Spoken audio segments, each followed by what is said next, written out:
Cue video.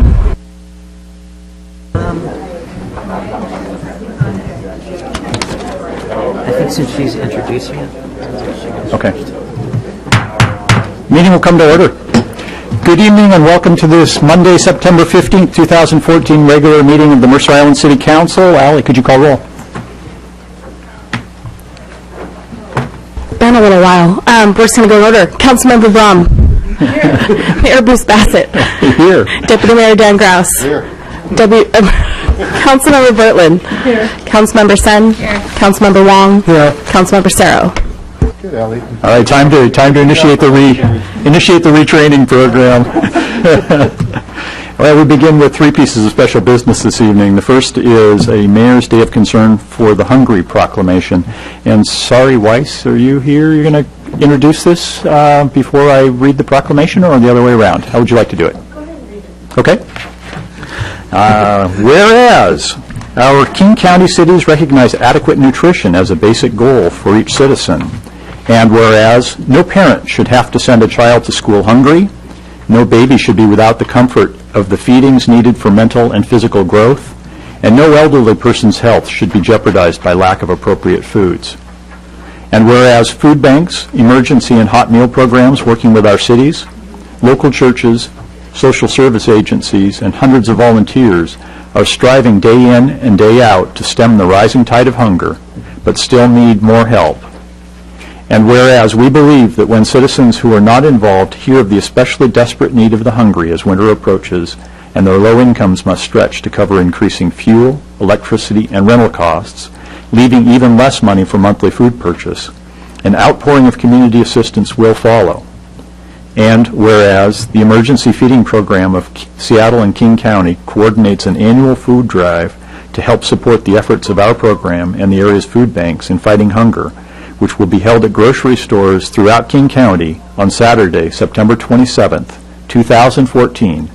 Now, therefore, I, Mayor Bruce Bassett, do hereby proclaim September 27th, 2014 as a Mayor's Day of Concern for the Hungry, and strongly urge all citizens to join the Emergency Feeding Program and our local food banks to nourish those who are hungry. Approved this 15th day of September 2014. Welcome. Thank you very much. Mercer Island is a very special place to live and work. Thank you all to the generous people of Mercer Island for hosting food drives, dropping off food at our local food pantry, and of course for the financial support. From schools and service groups, farmers market and the football team, drives, donations, everyone does their part in making hunger stay at bay here on Mercer Island.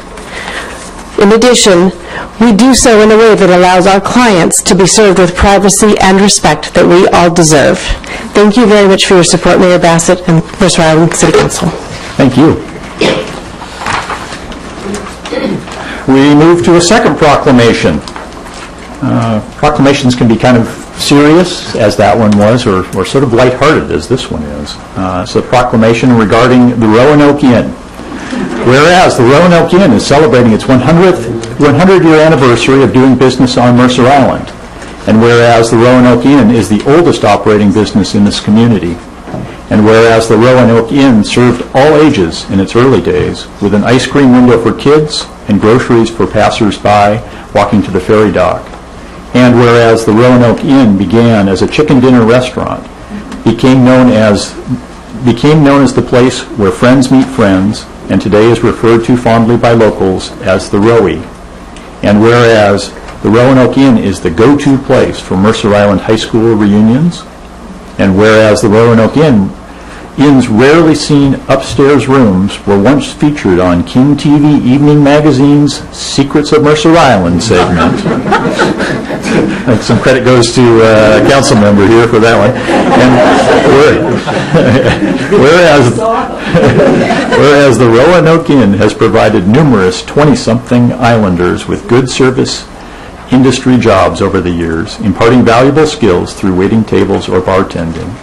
And whereas the Roanoke Inn is a good neighbor to the VFW Hall and the neighborhood by planting flowers and pumpkins that are enjoyed by all, by sending workers to mow the VFW lawn and trim shrubbery, and promoting good community relations. And whereas its famous red neon sign serves as a beacon for patrons on dark winter nights, and whereas the Roanoke Inn remains a beloved neighborhood fixture and cultural oasis in the life of countless Mercer Islanders, now, therefore, I, Mayor Bruce Bassett, on behalf of the Mercer Island City Council, do hereby proclaim Thursday, September 18th, 2014, as Roanoke Inn Day. And I encourage all Mercer Island residents of legal age to join with the Mercer Island Rotary Club in gathering for an evening of fellowship on Thursday, September 18th from 5:30 to 7:30 at the Roanoke Inn to celebrate this auspicious occasion. So I hope to see you there.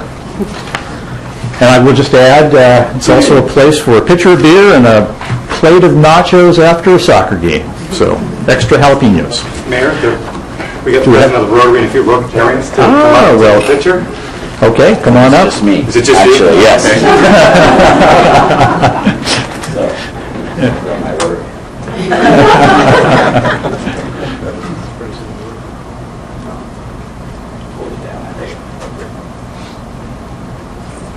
Did you get shoes?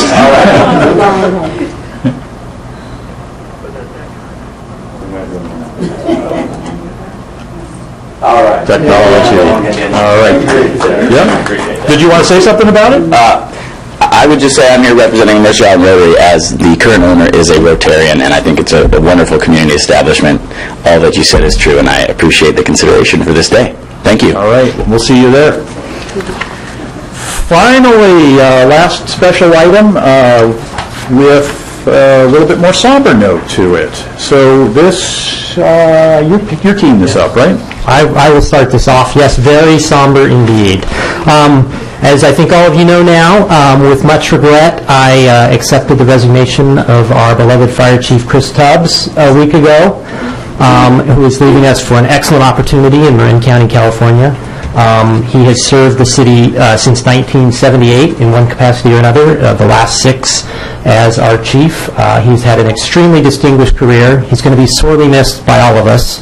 And in recognition of his service, we have a presentation to make to him, and then I think an opportunity for other council members as well to wish him good luck. So we're not just sending him to the Roanoke? Yeah, stop at the Roanoke on the way out. All right, resolution of acknowledgement and commendation for Fire Chief Chris Tubbs' service to the citizens of Mercer Island. Whereas Chief Tubbs first joined the Mercer Island Fire Department in 1982 and served its citizens dutifully for 32 years. Whereas Chief Tubbs was appointed Fire Chief in 2008 and held that role until his retirement in September 2014. Whereas Chief Tubbs became known for his passion and commitment to the fire service both within Mercer Island as well as regionally. Whereas Chief Tubbs brought a very personal and human form of leadership to the Mercer Island Fire Department by strongly advocating for and supporting Mercer Island firefighters. Whereas Chief Tubbs is highly respected among peers for his level-headed guidance and his knowledge and eagerness to experiment with improvements to operations, always with an eye on providing exceptional public service. Whereas Chief Tubbs' leadership helped shape the Mercer Island Fire Department of highly capable, skilled individuals that is recognized and respected by the fire service regionally, and that has even grown to influence the profession nationally.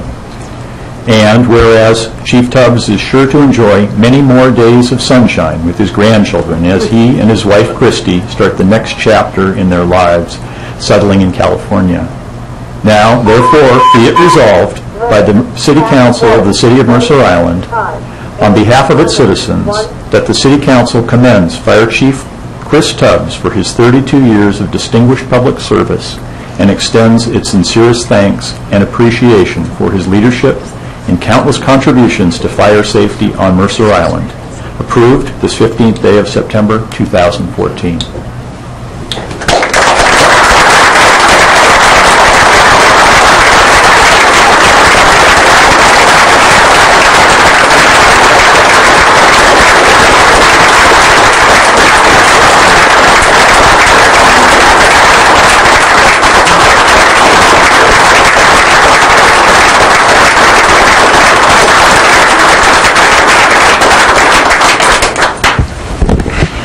You have the mic. Be much more comfortable delivering an agenda bill than this talk. Mr. Mayor, Council, it's often said that if you can find something that you love to do and earn a living, you're blessed. Promise I wouldn't do this. It's your fault. I would tell you it's extra sweeter when you can do it in a community that you were raised in. It has been a pure joy, and I'm thankful to the Mercer Island City Council, to the city manager, my fellow directors, city staff, this community, and the firefighters that I've worked with for many, many years, and other city workers, our good partners in the police department. It has been an absolute joy and a pure adventure, and it's a bittersweet decision to leave, and I will miss you all dearly. Thank you.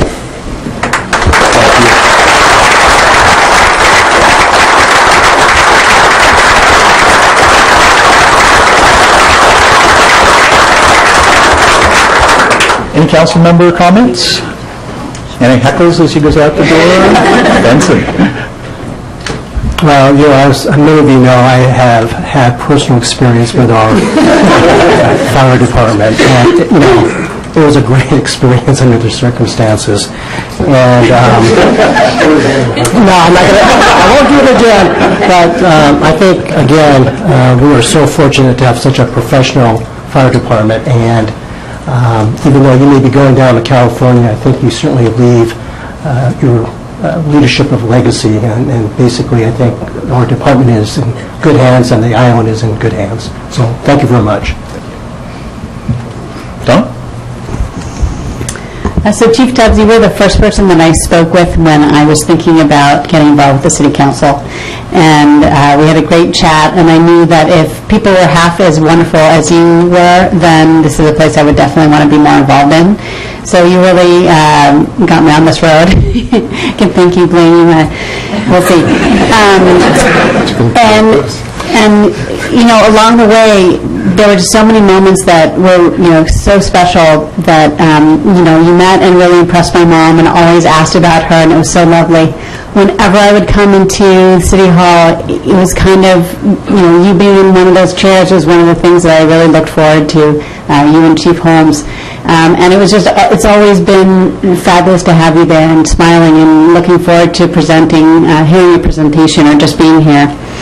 I was very honored to recommend you for your leadership program that you did, and extremely impressed that you were, of course, accepted and excelled in that. Not surprised, but very impressed.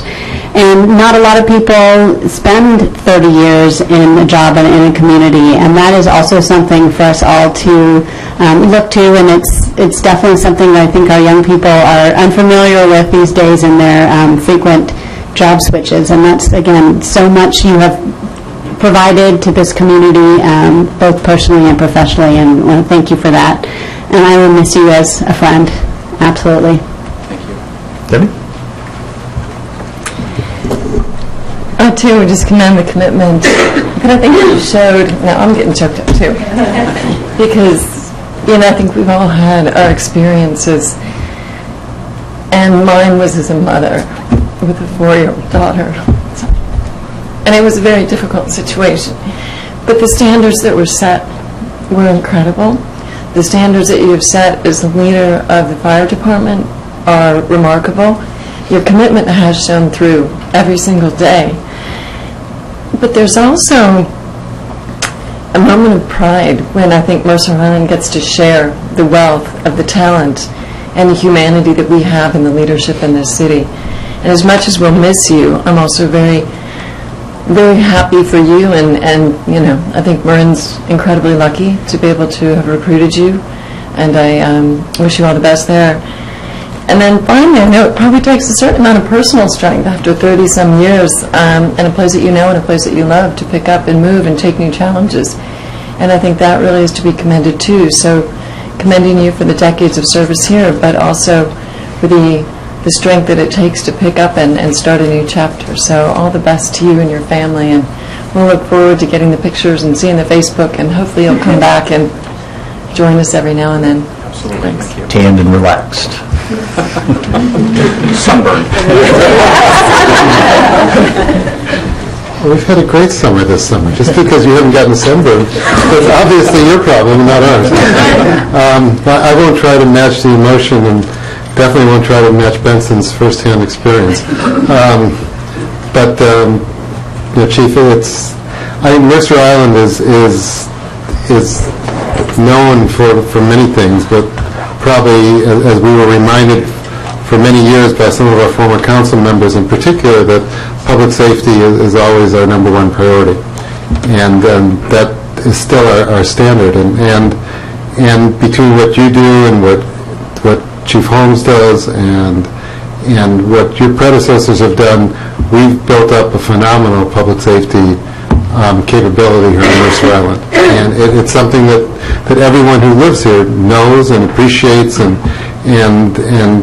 really considers one of the great attributes of Mercer Island. And you know, that's what you can look back on in this, is to know that for the better part of 7 years, you were the one that made it happen. And you made it happen through just day in and day out keeping a very dedicated group of men and women working and ensuring that we had the ability to respond to public safety needs. Just a couple of the specific programs that you were involved in, the whole ambulance service, that was a very difficult process we went through, and we put you in a very difficult situation with your own people, and you handled it very well.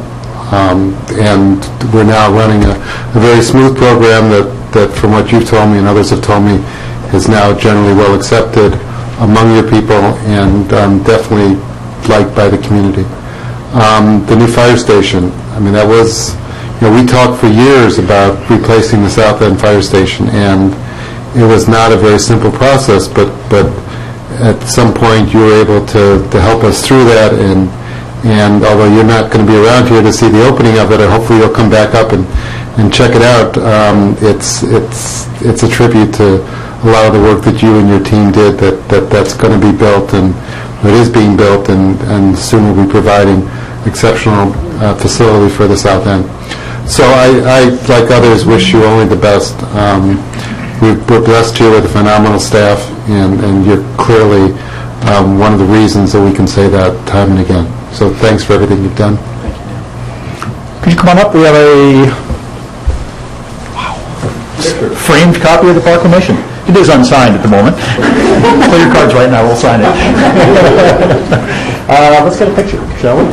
First you get the camera, right? So maybe, why don't you come on up here, and we'll just all kind of squeeze together in the middle and do it that way. No, yeah.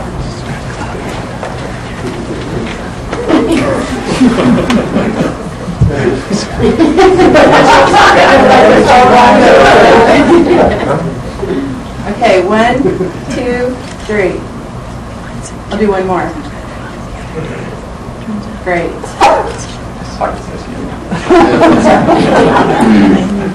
All right. Thank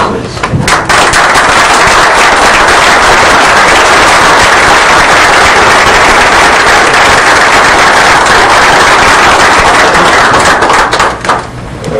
And thank you, gentlemen, for all coming. You're welcome to stay for the meeting if you like. It's going to be, captivating. Don't believe me, yeah?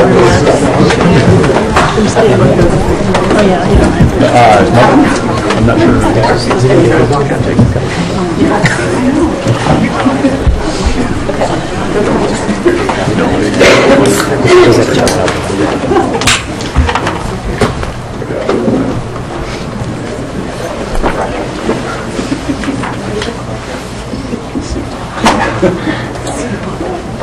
So we'll move now to appearances. And this is a time when anybody may address the council on any issue. You have 3 minutes. The rules of engagement are on the back wall, but they boil down to please be civil. Please begin by giving your name and address when you start. Welcome, Terry Mormon. Well, that's my name. Want to talk about drinking wine? Well, I wasn't going to put it quite that way, Bruce. When you mentioned legal age for the Roanoke, I thought, well, I don't have to mention that part of it. So, Terry Mormon, 3628 72nd Place, Mercer Island, and the Mercer Island Chamber of Commerce. And I wanted to give you a short report about Friday night. We had art uncorked, as you know, and we closed off the north end of 78th. We had high hopes for 300 people. We ended up with 500. Over 500, actually. And over 300 were tasting wine, which I don't want to comment about Mercer Island, but... and then we had about another 150 of just various ages and the whole range of Mercer Island people who just came to see the art walk and eat food and enjoy the music. So over 500 people, and we thought it was a huge success, especially for our first time out. And I went by the night on my way here, and I looked at that plaza, and I went, we can do a whole bunch more here. So brace yourselves, because this rookie team that did Art Uncorked, we have some other thoughts in mind. But I also wanted to thank everybody in this building and the maintenance group and everybody, because we really were rookies. We didn't know exactly what we were doing, what we needed, and everybody at the city was patient and helpful, to the point of calling us on Thursday and saying, don't forget to take those permits with you Friday night. So we couldn't have done it without you. Thank you very much. And next time we'll know what we're doing, and hopefully it'll be a little bit smoother, but thank you. And we're going to do more. And I think also, I just want to mention, we had not just Mercer Island people, we had Seattle people and East Side folks. So it really did work as bringing the magnet to Mercer Island. Very good. Thank you. I think we had a council quorum there, too. Yes, you did. Welcome. Good evening. I'm Tom Donahue, and I live at 2284 78th Avenue Southeast. That's the neighborhood just north of the Park and Ride. I'm here to address Sound Transit's latest gambit and the decisions, far-reaching, widespread decisions that you're going to have to make over the next few months about their latest proposal. I call it a gambit. It seems to me there is some guidance available in precedents that we've had before. Recently, the Park on the Lid was dedicated to Aubrey Davis, and that could not be more fitting, because it had not been for Aubrey Davis and his leadership of the bipartisan council back in the 70s, who tenaciously held out for what they thought was right, there would be no lid, there would be no park. What we would have is a 10-lane at-surface or elevated highway crossing Mercer Island with 70-mile-an-hour traffic that would have made the Alaska Viaduct look like a garden path. I cannot conceive of the development of the town center in the way it has, with enhanced properties, improved values, had that had happened. I cannot see that the area north of I-90, which is now one of the most desirable because of its convenience and its connection with the town center and its increased values, having happened. It simply would not have happened. That that was a very principled decision they made, and they stuck to their guns. A decade later, another group, well-meant, also bipartisan, had to make a decision on where to site the park and ride. And however well-meant it was, I believe it was based on expediency. We argued, as many did on the island, particularly in the neighborhood, that the place for the park and ride was on the south side of I-90, in what is currently the sculpture garden. Had that been done, and we pointed it out, and by the way, Metro professional staff agreed with us on where to site it, you could have dug down as low as competent civil engineering would allow you. You could have gone up as high as the council and the various committees would have permitted based on what they wanted to happen in the town center. You could have gone under Sunset Highway on property owned by Mercer Island, which could have been reserved for Mercer Island commuters. They had a problem, I understand that, because where the park and ride is now, it was within the old square mile of the old town center, and it was zoned commercial, even though it was not being used that way. We suggested... You're at 3 minutes. I'm going to ask you to kind of put some conclusion. Okay, I guess I'm going to ask you what you're going to do, and recommend that you not do the expedient thing, do the thing that is best terms for long-term for Mercer Island. One last point I'm going to insist on making. I ask anyone on this council, from the city staff, from Sound Transit or from Metro, to point out to me where there is a multi-story park and ride immediately adjacent to a single-family home neighborhood. And you're actually considering putting one next to 82nd Street, one of the finest streets in the region? Really? Thank you.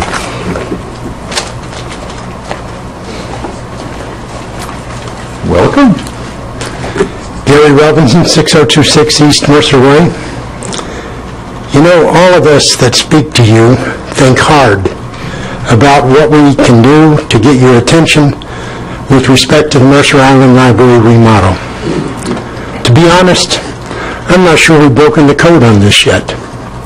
Certainly we are appreciative of the many quality actions that you take on behalf of the citizens. And I comment on these to you individually when I have the opportunity. However, in this case, I'm puzzled. Why are we not getting more traction with the council when we believe that the facts and data call for it?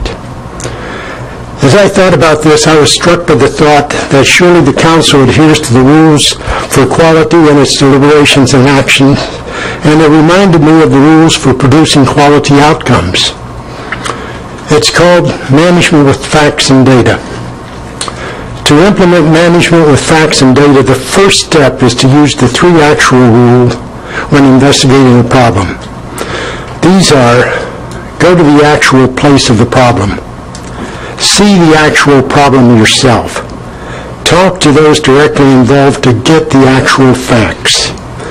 I was encouraged that 2 of our council members, Benson and Brum, and Mayor Bassett, have accepted the concerned citizens' invitation to visit the library in pursuit of the 3 actual rule. I would like to encourage the rest of you to do this. I encourage you to look at the actual plans of what will be done. Many times it is not what you were told would be done. There is a useful companion to the 3 actual rule. This is the 5 whys, which might help us get to the heart or root cause of the problem. I would also encourage you to ask yourselves, why are the concerned citizens continuing to express their discontent with the KCLS library remodel so vigorously? Answer: because they believe the Mercer Island citizens have been violated by KCLS. Why do they feel they have been violated by KCLS? Answer: because KCLS has broken its agreement with them. The proposed remodel is not what they signed up for. Why has KCLS broken its agreement with Mercer Island citizens? Because KCLS operates on a corporate bureaucratic model that seeks to standardize all parts of its system. Why does KCLS seek to standardize all parts of the system?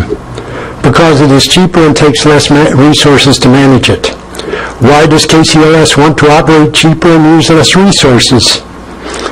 Answer: it is because they have other community activities they believe are of higher value than community libraries. We are doing our best to ensure that you don't get into a situation where your mind is already made up and considering the facts may only confuse you. Thank you. Thank you.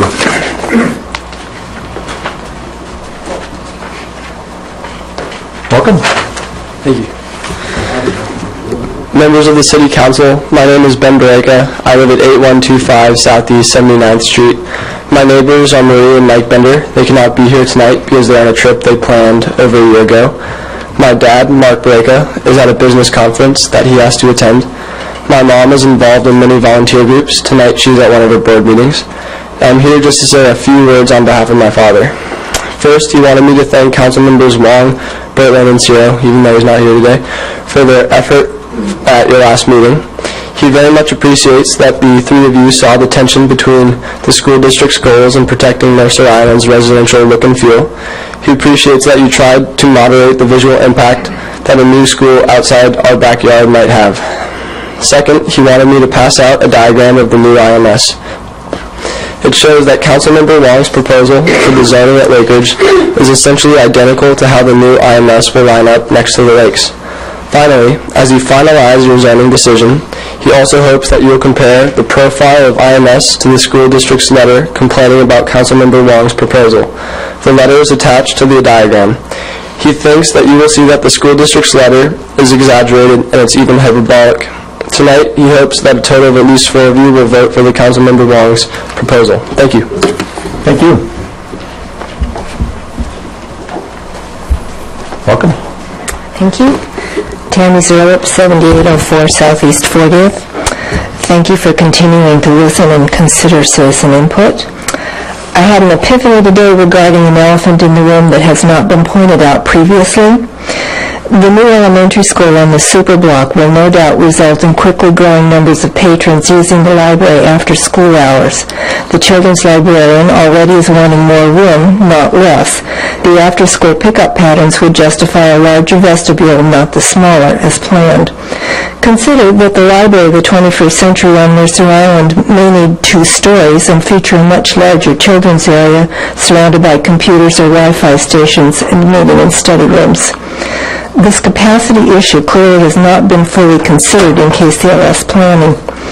How can we justify going forward with the current plan when there is a clear indication that the newly finished remodel will be severely under capacity from day one? Additionally, technology is moving forward at such a rapid pace it's difficult to predict accurately what requirements are going to be 6, 8, or 10 years down the line. Mercer Island patrons are not going to be happy with losing the use of their library for over a year and then discovering that it was a short-sighted quick fix that didn't anticipate actual use patterns and full future capacity needs. The current building is not at the end of its life cycle. I ask you to please ask KCLS to put its plans on hold until both they and we have a clearer sense of what we will need to best serve the future on Mercer Island. Thank you for listening. Thank you. Welcome. Thank you. My name is Meg Lippert. I live at 4052 94th Avenue Southeast, and first of all, I want to commend the city for fixing the water main break of our neighbors last night. 12:30, we had no water. By this morning, it was running again. Fantastic. With regard to the library, it may seem that only a few citizens, on the order of maybe 10 or a dozen, have questions, reservations, and concerns about the library remodel plans. However, that is not the case. In April, the concerned citizens delivered to the KCLS Board of Trustees over 1,200 signatures of Mercer Island patrons who signed a petition saying they did not want our library closed for a year of renovations. I've made copies of a representative sample of these signatures, which you have not seen, about 300 or so that I will pass on to the city clerk. And 178 citizens signed a petition to put a measure on the ballot to establish a town library. On Saturday, 58 postcards were mailed to you, which I hope you have received, from citizens asking you to write a letter to the KCRS board about dropping the renovation plans and pursuing instead what the citizens voted for in 2004. Necessary updates, more books and materials, and a return book system with receipts. This approach would be a win-win solution for the patrons and for KCRS. Another 56 postcards, which were signed yesterday, have been divided among you, including 5 from children. Many of these postcards have personal comments, which I hope you will read and share with one another. Resolving the conflict by postponing the renovation plans and limiting the changes to necessary updates would give everyone a chance to come together after the new KCRS director has been in office for a while and develop plans that the community loves for the library that we designed, built, and still love. Here are a few of the patron comments that were added to those cards. To the City Council, I think the library is fine the way it is. From John. Please keep the library open. Katie. I want the library to stay just how it is. Please. Carter Cole. Just do the updates and not renovation. Matt. Please leave the library as it is. It is just perfect as it is. I love the way it is, especially the children's section. We have a great library now. Catherine. I'm 90 years old, and a year is a long time to me to have the library closed. Thank you. Thank you. Look, Myra. Hey, Bruce. Myra Appleman, 4436 Ferncroft Road. I'm speaking for myself and also as president of the Mercer Island Community Council, a Washington nonprofit corporation. We object to the giveaway of part of Clark Beach to a private party as outlined in Consent Calendar Agenda Bill 4997. In the summer of 1968, between my junior and senior years at Mercer Island High School, I worked for the city and helped prepare Clark Beach as a park. Clark Beach is not surplus property, as this out-of-touch city council believes, but rather is an integral part of the Mercer Island Park system. A developer of property abutting the park to the south illegally built on about 25,000 square feet of city parkland, which the city has known about and allowed since 2009. Instead of requiring the offending property owner to remove the encroachment, the city is proposing giving parkland away at bargain prices. This is a type of incentivized reverse condemnation. A private landowner who illegally builds on city property can then purchase that property at a bargain price. I was a trustee on the Open Space Conservancy Trust that controls Pioneer Park. Over the decades, adjoining property owners had encroached on the park. The city sent stern letters to the encroachers telling them to get off city land and to restore the encroachments to their natural state. Why are the Clark Beach encroachers receiving such favorable treatment? I have a copy of the Clark Beach appraisal report prepared for the city in 2013 by Valbridge Property Advisors. As a first step, the appraisers determined that Clark Beach land was worth $55 per square foot, which would make the encroached land worth about $142,000. King County Assessor presented recently on the island that appraisals are going up on the order of 20%, which would make the encroached land worth about $170,000. Inexplicably, the appraisal report on page 20 gives the encroachers an 80% discount, leaving a bargain price of $28,400. This city council has shown no respect for our parks. You've joined a Puget Sound Regional Council plan to greatly increase density around train stations, which threatens the viability of Luther Burbank Park, as well as the huge parking garage down there, which also threatens Luther Burbank Park. You are trying to destroy Mercerdale Park, filling it with buildings, including a Center for the Arts complex. Now you are giving away part of Clark Beach at bargain price. The mayor often says that the city council doesn't like to be disparaged. In a democracy, that isn't accomplished by preparing edicts against disparagement. The city council needs to stop doing disparaging things like neglecting your responsibility to the Mercer Island Library and like selling off part of Clark Beach at a bargain price. Nothing in state law, including what you've cited in Resolution 1482, allows you to proceed to a sale in this manner. Thank you. Welcome. Al Lippert. I live at 4052 94th Avenue Southeast. About 3 years ago, I appeared before this body and explained how the pickleball players at Mercer Island Community Center were being mistreated. Now, nothing was done to correct any of the things that we complained about, maybe because you didn't know what pickleball is. That is a pickleball. This is a pickleball racket. 2 years ago, in January, the Mercer Island Community Center sold 43 quarterly passes. Last January, they sold around 20. I predict this coming January, maybe they'll sell 10. Why is this happening? Well, it's a mystery because the Mercer Island pickleball venue is the best one in the area. We have great lighting, high ceilings, well-maintained floors, space between the courts, and ample parking. Today, with 6 courts available, able to accommodate 24 people, 8 people showed up. Why? Well, I know why, but I'm not going to tell you.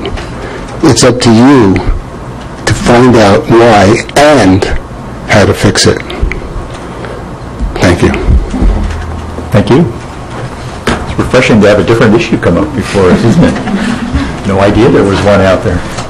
Anyone else? All right, I'm going to close public comments. Thank you very much. We move to minutes. We have one set of minutes, regular meeting minutes of September 2, 2014. Can I just ask Noel and Bruce, is that, are we following procedures like in the past where the comments like Al just gave are responded to at some point? I mean, not here, not this moment. Yeah, no, we'll follow up on that, Yeah, yes. of course. Yeah, of course. Okay. I move to approve the regular meeting minutes of September 2nd, 2014. Second. Changes, discussion, Benson? I'd like to propose an amendment. This is on page 5. This is after all the bullets at the top of the page, where it begins following the discussion and debate. I'd like to insert, or at least propose the insertion of, following the discussion and debate, a proposed amendment to the staff's recommendation was rejected by a vote of 4-3, at which point, and then we go back to the minutes. I think that just provides a little bit more clarity as far as the issue that was discussed. Okay, I see a bunch of nods here. Yes. Did Ally get it? Can you read it one more time? So again, after following the discussion and debate, the insertion would be a proposed amendment to the staff's recommendation was rejected by a vote of 4-3, at which point, and then you go back to the text.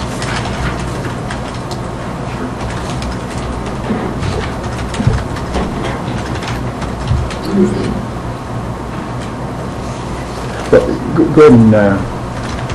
Yeah, I guess the only question I had is, you mentioned a vote. I think the language you're proposing is more accurate to what transpired, but was that just a thumbs up, nod, thumbs down, as opposed to a true legislative action, which would be a vote? Everyone declared, and then I was the final one who said I was going to go with the staff recommendation, so that was, but it wasn't an actual vote, it was just people verbally saying what they were going to do. Indication. So, yeah, maybe a poll would probably be a better term. Benson, are you comfortable with that? Yeah. And Ally, does that make sense? Okay. Is there a second to that motion? Second. That's it. Well, Benson offered a change. We're just accepting the change without a motion to accept the change, right? Or are you asking for a formal? If you want to change the language in the minutes, Yeah. we need to make a motion to amend the minutes. All right. So, and there has been a motion to amend? And you've seconded. Okay, very good. All in favor of the... let's get through this one first. All in favor of the motion to amend, signify by saying aye. Aye. Opposed? Okay, Tana. On page 4, in between the public comments and the adoption of, or the endorsement of Initiative 594, I feel like there should be some kind of bold title, just to distinguish. So above AB 5000, that section, so it says the mayor closed the public hearing at 8:23 p.m., and then the following motion was made, so it's maybe consideration of Initiative 594 endorsement. There should be an agenda bill. Yes. There just should be, someone should just list the agenda bill, like, the agenda bill then just got deleted. The agenda bill is back on page 3. This is part of the hearing. Public hearing, I see. Right, you're right. Sorry, thank you. Okay. So I think it actually adds Yep, it. it's fine, thank you. Okay, back to the original motion to accept the minutes with the amendment. If there's nothing else, all in favor signify by saying aye. Aye. Opposed? Motion carries. Okay, we have, Dan has suggested, we have a consent calendar which he is proposing to pull items off of. We have an executive session which I will comment now. I guess in terms of timing, we historically put executive sessions at the end of the meeting.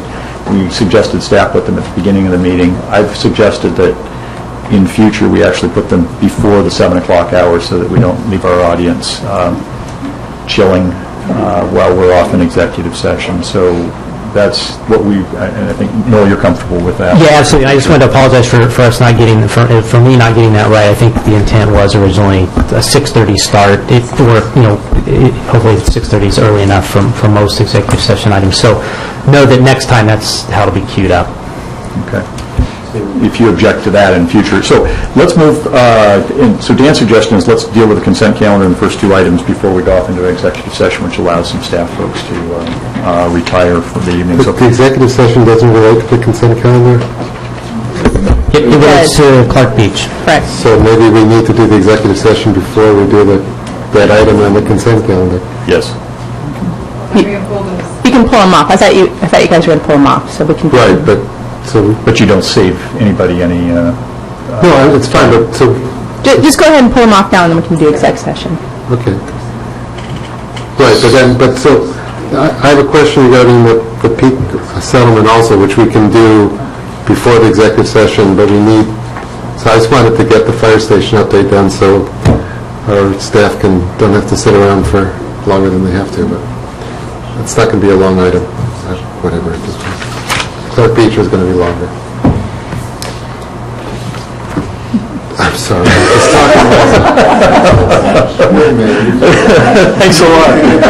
Can I move to approve the consent calendar? Yeah, let's do that, and let's just see where we are. I can amend that movement. So I move to approve the consent calendar. And I would like items 4 and 5 off. Okay, and let's go ahead and put item 5 now and item 6 now, and then we'll move to the executive session and then come back for item 4. Everybody all right with that? Okay, so item 5, Agenda Bill 5007, Third Amendment to the Peak Settlement Agreement. Dan, you pulled it, so you get to speak to it. Did you finalize the vote on the consent calendar? No. No. Thank you. All in favor of the consent calendar? Aye. I was just going to do all opposed? Motion carries. Okay, thank you, Katie. Dan. Okay, so some of you know I was heavily involved with the peak negotiations, and so I know a little bit more about this probably than is safe.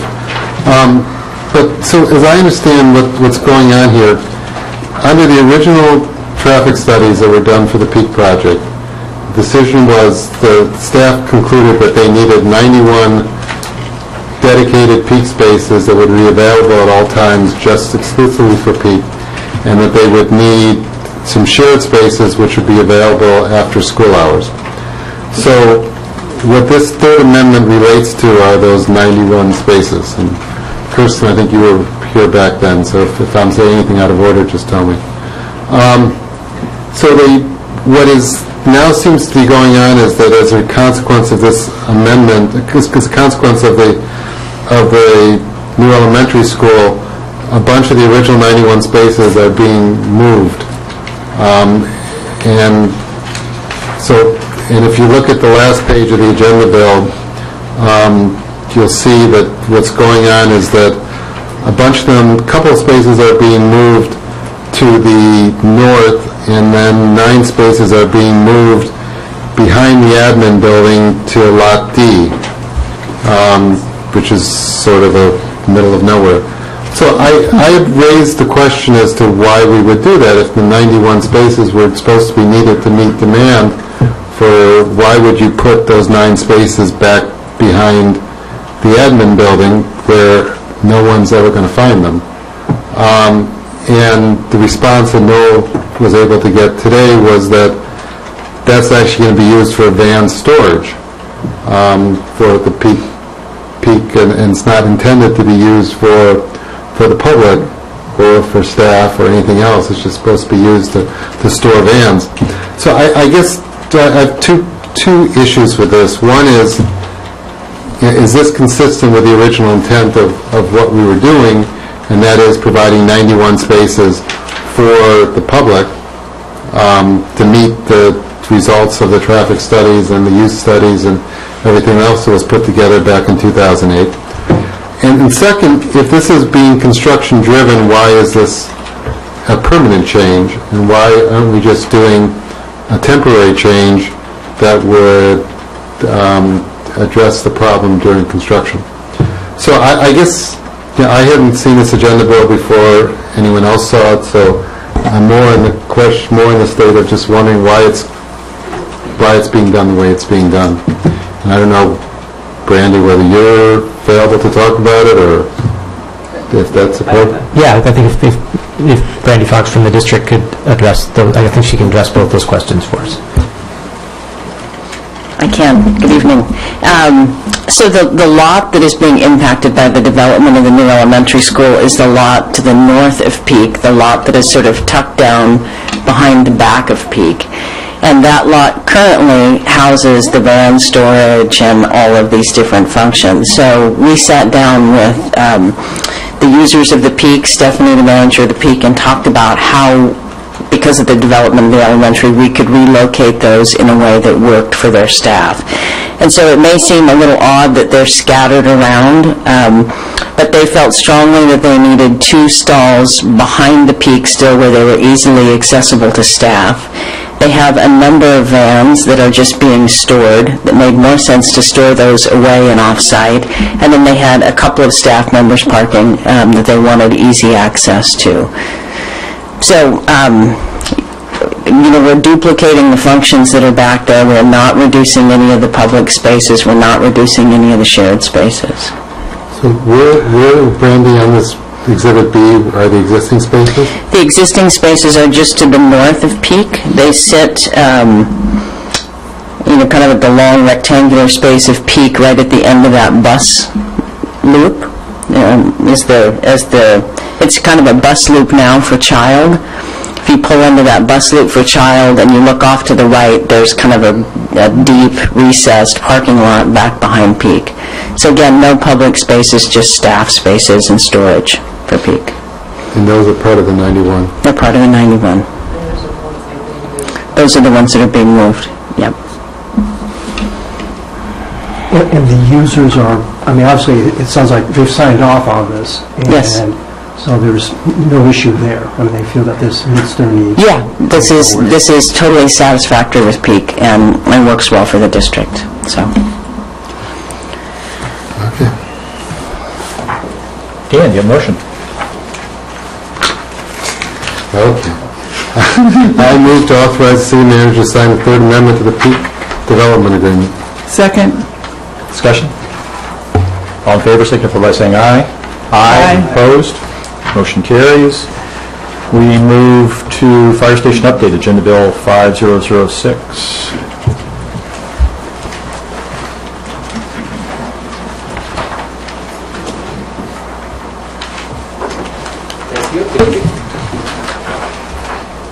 This evening, we'd like to talk with you about our contractor's ongoing schedule challenges. When I gave you a quick update a couple weeks ago, I wasn't prepared at that time to go into some of the answers to the questions that were being posed at the time about potential penalties for liquidated damages and other options. At that point, we just weren't quite finished working with the contractor to get the schedule to a place that we believe is both realistic and would allow the contractor to perform the high-quality work we expect. So the rest of the project team from the city is here, and Amy DeDominicus will let you know in more detail what's happened over the last few weeks. Within sort of the guidelines that we're trying to set out at the beginning of the agenda, there are certain things that we really can't talk about right now in public session.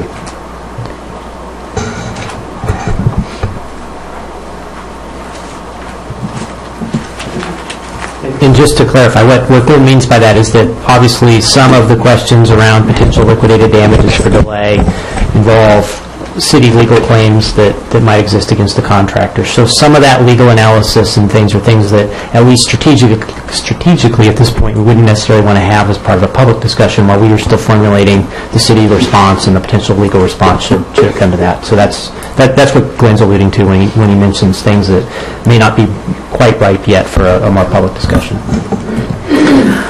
Good evening, Amy DeDominicus, City Fire Station Rep for the Southside Island.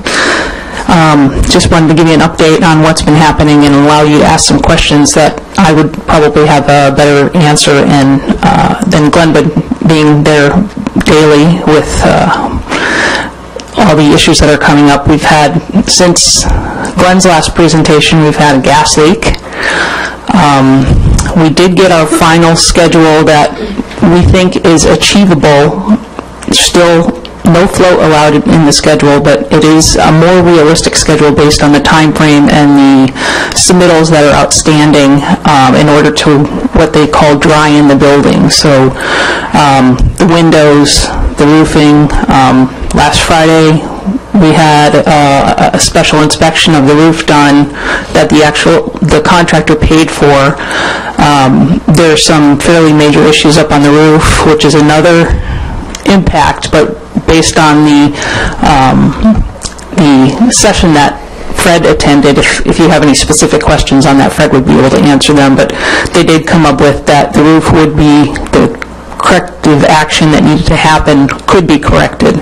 So we hope ahead of that potential issue causing the roof to have to be removed and replaced again. And so these are just items.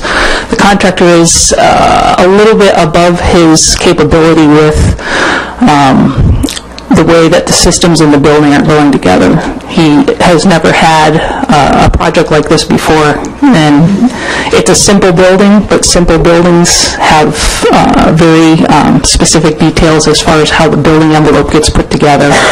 And the envelope is one of the main energy-saving devices of this project, and we want to make sure that that envelope is done correctly. And he has done a similar type building on this once before. The architect has been very good about trying to lead him down the right path, not telling him how to build his building, but how he needs to look at the pieces as they're going together. So we're doing this dance between the architect and the contractor to make sure that we get what we are paying for. And we've been very tough on the contractor in order to get him to maintain the quality for this fire station, because we've heard in the past that, you know, well, a day is a day, let's do this, let's do that, but we really want to make sure that we get the building that we're asking for. Well, if I wait in here, I'll wait in here first and try and set a little bit of tone, and then we'll figure out where we go on questions. So, Glenn, we know we caught you off guard at the last meeting with asking you to do a presentation with very little prep time, and so that was a little bit of an awkward situation, I know, for you and for the council trying to figure out what was going on. The agenda bill this time, frankly, paints a much darker picture of how this contractor's performing, and that seems, it certainly aligns with my own weeks of driving by there during the summer and seeing what looked like one or two guys out doing just very little and almost nothing else happening. Other council members I know saw that too. But and your comments, of course, darken even the picture that's here, I think. As a council, I guess the dilemma becomes that I think we're going to all feel like it's our job to beat up on you so that you beat up on them, because we want them beat up on. But I hope your comment to us is going to be we're doing the best we can to do that, and a beating from the council isn't going to help us to achieve what we need to achieve in this messy situation. So, Noel, if you want to try and sort of frame this so that we get off on the right foot with our comments at this point. Yes, beating from the council usually doesn't help. But what I will tell you is the team is beating on the contractor. They have been very focused on this contractor. One of the challenges, of course, in Washington, and it's the same in many other states, is the low bid requirement that we have for awarding construction contracts, which leaves very little room for looking at qualifications and things like that. We've got a lot of constraints around that. So sometimes you do, as we've discovered here, the city's had a pretty good track record, but as we've discovered here, you come up with a contractor who doesn't quite have maybe all the qualifications and experience necessary to complete a job as smoothly as we would like. So what I can tell you is the project team on the city side is working very hard. They're very diligent. We're fortunate to have an architect that's very engaged as well. And they are beating up on the contractor. And of course, priority number one is getting this thing done in the right way. And we're putting that ahead of the time element, because to get it done quickly but incorrectly in the long run is really going to be harmful for us, I think. So the team is very focused on helping get this done in the right way, and also through that being very mindful that at the end of the day, there may be some damages as a result of the problems that we've encountered. And so as the agenda bill indicates, we have not waived any of those damages at this point. It's quite a normal construction contracting process for those sorts of things to not be sorted out till near the end of the project, when you know the extent of the delay and the extent of any other problems that have occurred, and then you can look at that holistically and see what the right solutions are, which is why we're not coming to the table now with telling you, damages are going to be X, Y, or Z. We're not at that point in the construction contracting process. We might get to that point down the road depending on how this all unfolds, but I'm confident right now that the team is on this contractor daily, and so we're doing what we can. So with that tee up, council members, Dan, you get your hand on the mic. Go ahead. Well, I'm definitely not here to beat up on anybody. Can you talk a little bit more about this roof situation? What exactly? That sounds like... They've been working overtime on the weekends to, try to play catch up, and their roofer is coming in, and at some points there is a superintendent, and some points there's not. So they've been getting the contractor started, and what had happened was there was a nice windstorm that day, and a lot of debris fell. Basically, as the roof process occurs, there's a self-adhering membrane, and then several other layers of insulation that are there, and then they take what they call the cap sheet, and it comes on top. Well, there was all kinds of debris under that cap sheet, which is, if you think about a piece of plastic with a rock underneath, you step on that rock, on that piece of plastic, you're going to puncture that roof. So that happened in more than a dozen locations, I think, if not more. And on top of that, there are areas where the actual insulation that's adhered to the decking of the roof, the glue didn't adhere. And so you're getting four edges of a piece of insulation forming like a cross of a high point on that same membrane. So these are items that you look for immediately. And when we did our walk the week after the roof was done, Fred actually was the first one out there, and he noticed quite a few issues. And then at our next weekly meeting, we all walked. The architect was actually on vacation that week, and he came back and walked the roof.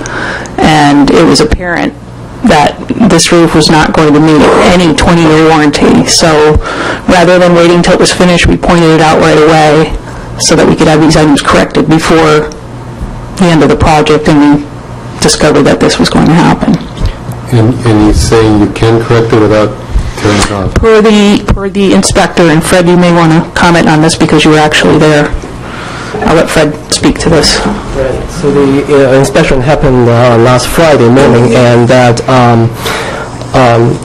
the manufacturer inspector who is there to make sure that they can say that they can warranty this roof for 20 years. So they have also pointed out that it is repairable by patching, by cutting out the indent and patching them, and that if area that is not able to be repaired, they will have to redo. And so besides the city interest, the manufacturer also have great interest in this roof too. So. And this was a non-scheduled inspection. We called for it specifically because of this issue, so it was good to have, we kind of nipped this one in the bud before it got too far down the line. But it is another time frame item that we, basically told them to stop work until this was inspected. So the contractor or the manufacturer of the roofing material does think with these patches they can end up with a cable. They will allow patches, but the manufacturer themselves do not work on the roof. It is the contractor who would perform the work, the repair. So, yes. But the warranty for 20 years would still be good on the patched areas? Yes. Okay. All right, to Benson and then to Debbie. I'm not here to beat up anybody. I think to commend our team, our staff, for basically monitoring the work being done by the contractor. I guess certainly appreciative of that because obviously you guys have found a number of issues.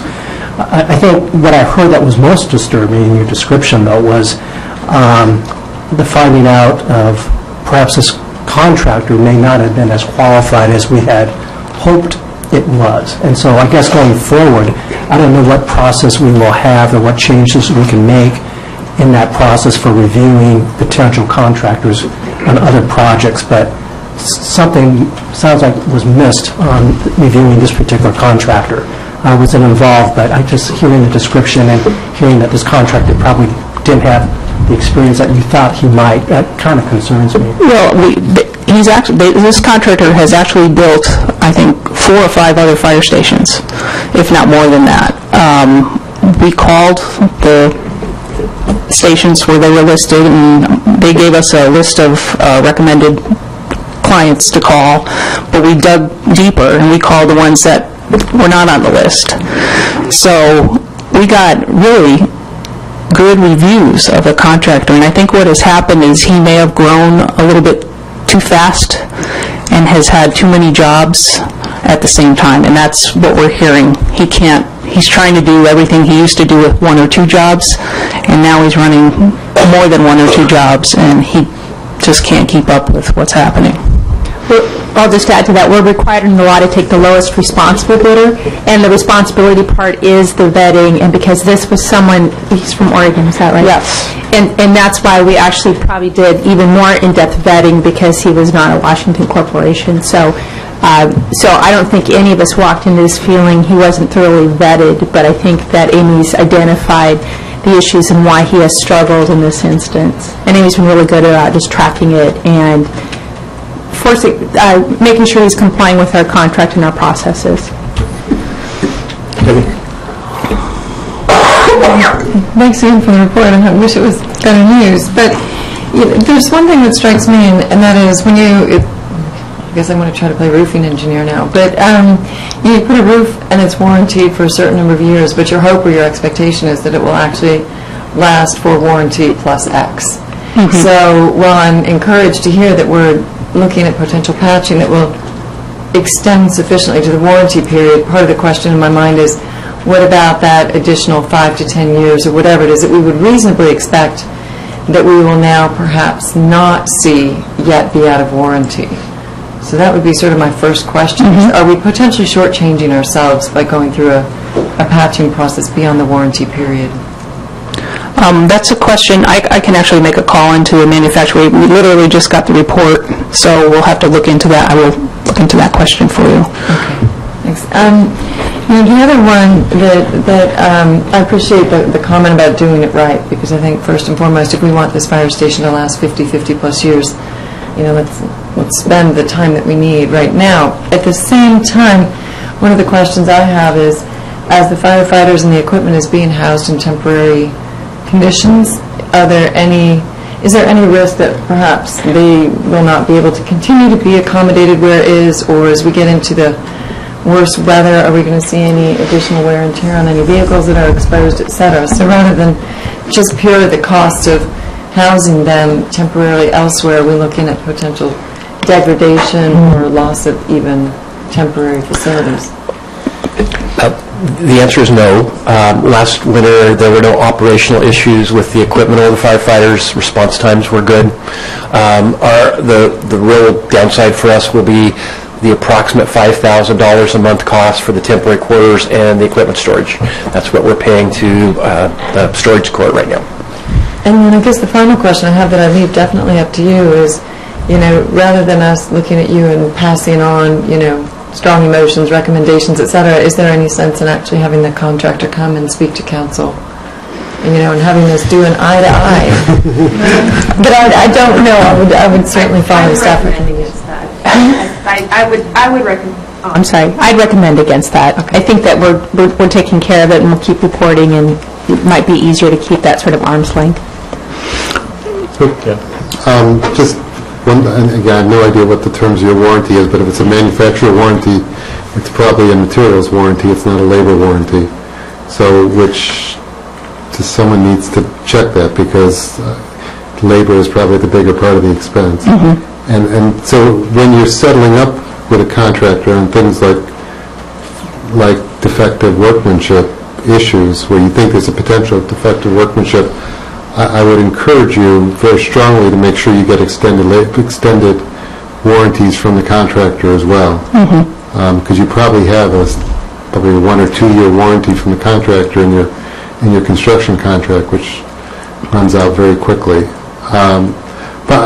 Which really brings me to the main point is, and we asked this 2 weeks ago, and I'm not sure what the actual answer ended up being. I'm still assuming that before the ink there's anyone signing anything, this will come back to the council. That there's not going to be any settlements made on anything final until the council gets to weigh in.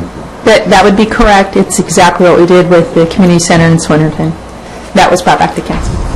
Okay, but before, all I would encourage you to do, before you spend a lot of time cutting a deal, and then coming back to the council and say, this is a deal we cut, given what's going down here, just talk to us beforehand so we don't end up getting caught with having to potentially repudiate what you've already negotiated. Anyone else? Jane, did you have something? Well, I would just, having been involved in 2 roofing projects in the last year or so, it makes me real nervous that we're at the end of the most glorious summer weather we've had in decades, and we're not buttoned up with the roof completely done yet. So rather than have the contractor come talk to us, or even get him working, and more people, I guess I feel a real sense of urgency with the weather, and if they can bring on more people. The building is so small.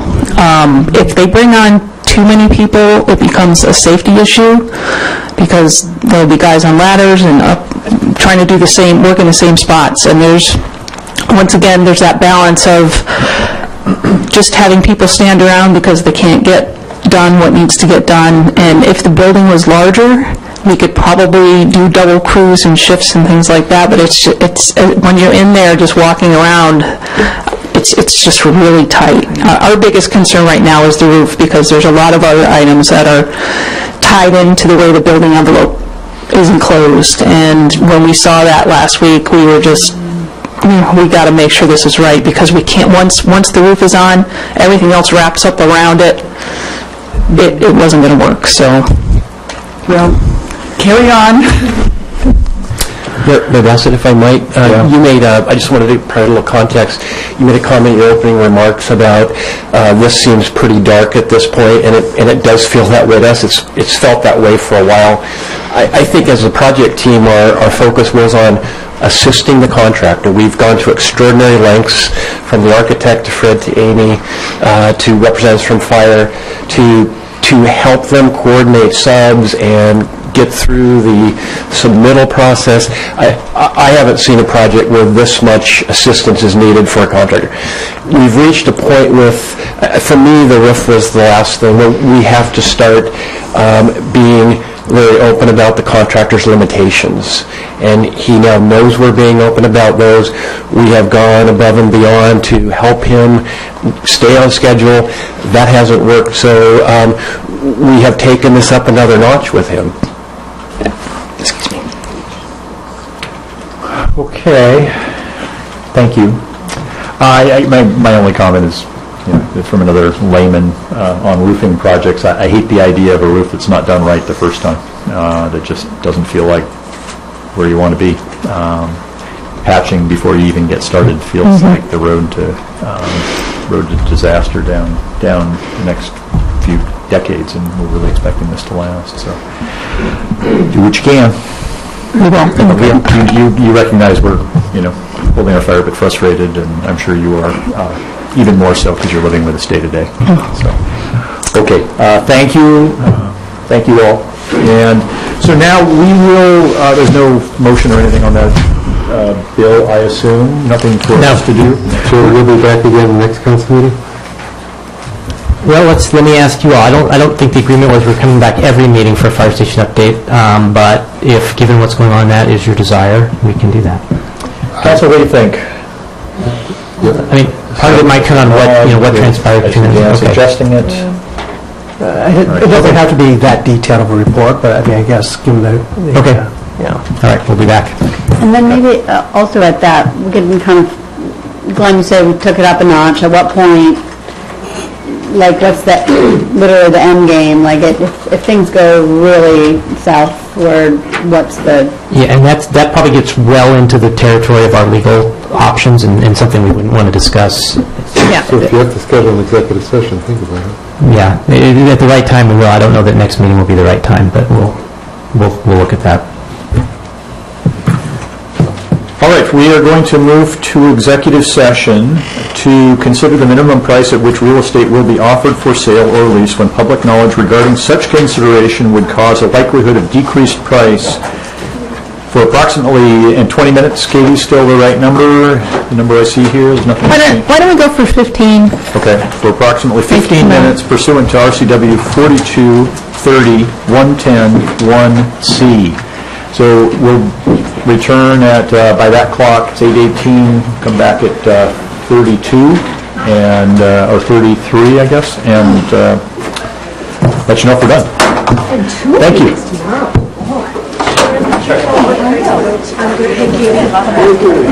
you.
not due back from executive session for another 3 minutes, but we're going to, when we come back, take a break, and we'll come back at 8:50 for resumption of the meeting. So, I'm sorry?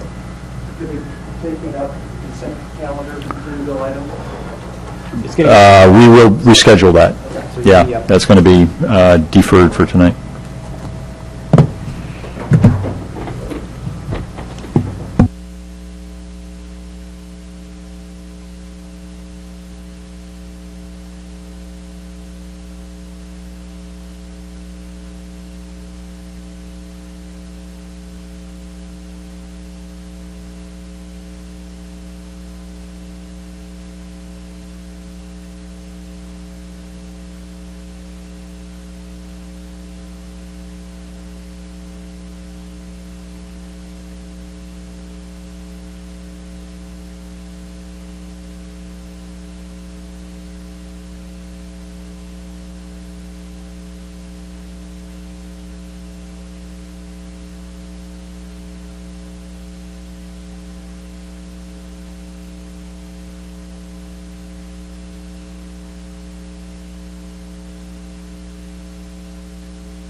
Mr. Mayor, your city clerk thinks we've reached the amount of time that you gave for... Oh, you're busy? Okay. No, we have reached the time on the executive session. We're past that, but I called for a break as well. So we linked the two together. I said 8:50 we'd come back from break. So that's 2 minutes from now. Okay. We got an email from a resident complaining about the vacant parcel right next to his neighborhood was used by some teenagers for jumping off jumps. Where was that? Down in West Mercer. So we had a code enforcement action beginning, and then the owner of the property heard from the neighbor. Said, I don't know what's wrong with people, but can't make kids ride bikes, they're fine. Well, they contacted me, and I sent a note to the owner. I'm taking my bike down. I just said, it'd be great if you guys would talk to each other, because they're getting the city involved. And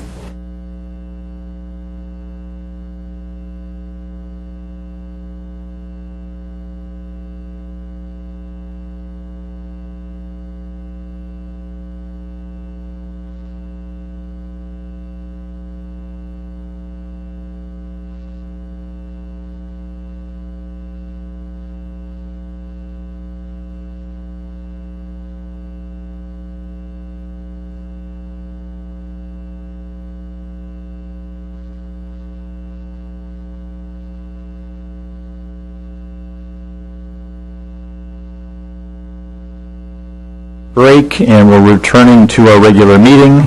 We have opted to delay any action on Agenda Bill 4997, so that will be put off until a future date.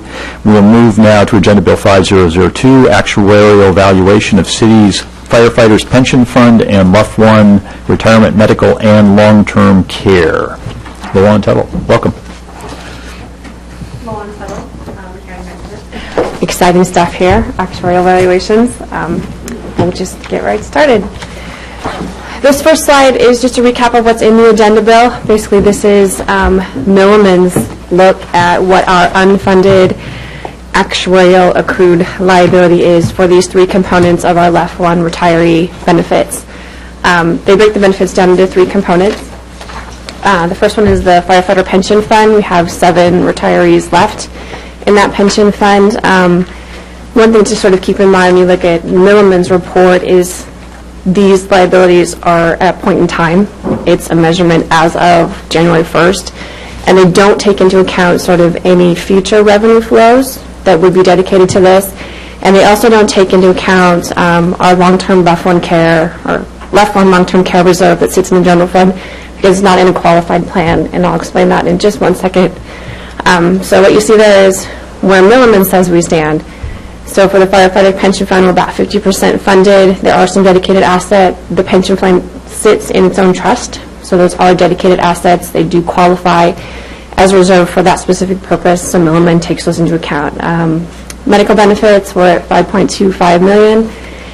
The actuarial liability is not funded, so you see 0% and 100% liability there. Same with our long-term care benefits.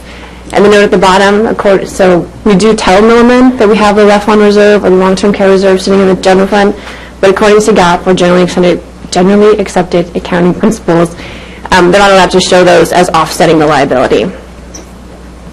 And here's why. So according to GAAP, and it's GASB statements number 43 and 45, in order for us to take, or in order for Milliman to account for any assets that we have set aside for this liability, they in effect have to be in a trust or any kind of equivalent arrangement. So they define that as where the employer contributions are irrevocable, they are dedicated to retiree benefits only, and they are legally protected from creditors of the employer. So that's why you don't see them accounting for that $1 million plus for long-term care liability as offsetting the liability. Does that make sense? What we want to make sure you understand is, even though Milliman says they're 0% funded, is the council has decided to set aside different funding sources for these long-term liabilities. Specific to the firefighter pension fund, again, we have the assets that are in the trust of $971,000 and change. Some of the ongoing dedicated revenue sources for that, we have a fire insurance premium tax, that's state share revenue. As long as we have a firefighter pension fund, we will continue to get a portion of that revenue from the state. Right now it's tracking about $31,000 per year, and it grows at about 1.5% per year. We have some dedicated property tax going into the pension fund. Again, this is $26,000 and change of bank capacity. We started sending that to the fund in 2012. The firefighters pension fund also gets some investment interest based on the overall cash balance of that fund. Retired medical benefits. Do you have a question? Yeah, when you say that they're dedicated, okay, I mean, is there, as opposed to a funded plan where you do have the dedicated assets that are protected from general creditors, so when you say that these streams of income are dedicated, are they truly dedicated, or is it just more of a budgetary thing that we have made a determination? At this point, it would take council action to take away the property tax, because you have dedicated it. That was a council action, so it would take a council action to remove that. Okay. Investment interest is required by state law, that if you have a dedicated pension fund, it has to receive interest on the dollars in there, or the cash balance. And the fire insurance premium tax, which is only specific to the pension fund, again, is the state shared revenue, so that comes directly from the state. And unless the legislature changes that, it will continue to come into the pension fund. So then it's not at risk to general creditors? Not, those specific ones in the firefighter pension fund are not. Okay. Once it goes into the firefighter pension fund, we cannot take it out except to pay the benefits. Okay. For retiree medical and for the long-term care benefits, those are a little bit different in that we don't have them actually in a trust or in a pension fund. They sit in the general fund. So a little bit less protection there from general creditors, but we don't really see that as an issue. So again, medical benefits, just to clarify what that means, that's insurance premiums, it's Medicare supplement premiums, it's any out-of-pocket costs for left one retirees. We are currently budgeting those in the general fund, and they are on sort of, we call it pay-as-you-go basis. So we're meeting our obligations as they come due specific to those benefits. Long-term care, again, we have the reserve that sits in the general fund. Current balance is just over $1 million. We have some property tax. Again, this was a portion of bank capacity the council has dedicated to sort of increase the balance of that reserve. We are currently paying long-term care costs for one retiree. Those are currently budgeted and being covered in the general fund. We are not yet drawing down that reserve. We are just paying them out of revenues and as the obligations come due. The long-term care reserve also gets interest based on its overall cash balance. Luann, I was curious about, I don't remember the $80,000 per year for retiree long-term care benefits. Where's that? That is, we have one actual left one retiree that is currently in long-term care. Right. So we are paying to cover those costs. But when it says $80,000 per year, that's the estimated cost of what we're paying for that one person right now. And we will continue to, we're covering it right now with expenditure savings in the general fund. You will see that again when we get to 2015-2016's budget, that we've built that in to the general fund's budget. So when I do the math on page 3 of the agenda bill, it's the 5.37 minus the 1,000,067 minus, for the $80,000 per year, how many years are you taking it for to reach the 1,696 at the bottom? 30. We're doing sort of a present value calculation of these different revenue sources that have been dedicated, just so that most of these liabilities are in effect funded or don't require additional contributions, with the exception of the long-term care reserve. So is the 30 years a standard? Because that leads to my question, which is when you come out and you look at the unfunded liability, obviously you've aggregated this over a certain number of years, so you're saying it's a 30-year horizon. Okay. But I'm still confused, because I have no idea who this person is who's in long-term care now, but generally long-term care doesn't last 30 years. No, but we have 37 retirees that we could have to pay I understand now. that, but I didn't believe the council has made a decision to say that we're going to put $80,000. I mean, Chip, I know, asked for authorization to do it for this one time, for this one person, for 1 year at this point. But I was just surprised to see that that's been translated into somehow that we're putting $80,000 per year for the next 30 years. Yeah, for the record, Chip Corder, your finance director. What's going on, it's because we haven't had the 15-16 budget discussion with the council yet. This is a proposed change in policy. So we were able to absorb, I didn't expect that, be able to absorb this $80,000 cost this year because of a decrease in left one retiree medical premiums this year in 14. So we could cover it that way. And so because of that, when I'm proposing the 15-16 budget is I've baked the $80,000 plus growth each year to cover at least one individual as a way to also fund long-term care costs.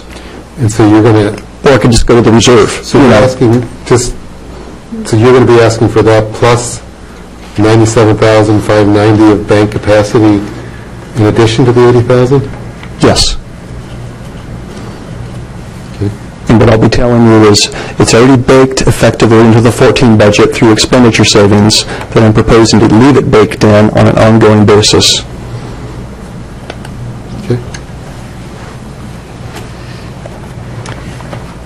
So keeping in mind these funding sources, we get to the finance director's calculation of where we are for these three components of LEFWR and retiree benefits.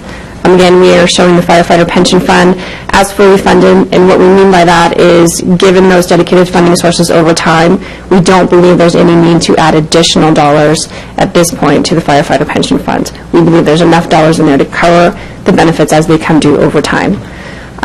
For retiree medical benefits, again, these are the insurance premiums, Medicare supplemental premiums, and any out-of-pocket costs. Those are currently budgeted within the general fund on a pay-as-you-go basis, and we're not looking to add any additional dollars there except for the long-term care. But again, that's being folded into the general fund budget overall, which leaves us with the left one retiree, the long-term care benefit component. Again, we have the reserve, we have some dedicated revenues, but according to calculations from CHIP, it looks like we'll need to dedicate some additional revenues starting in 15 that will help us bridge that gap to get that reserve fully funded.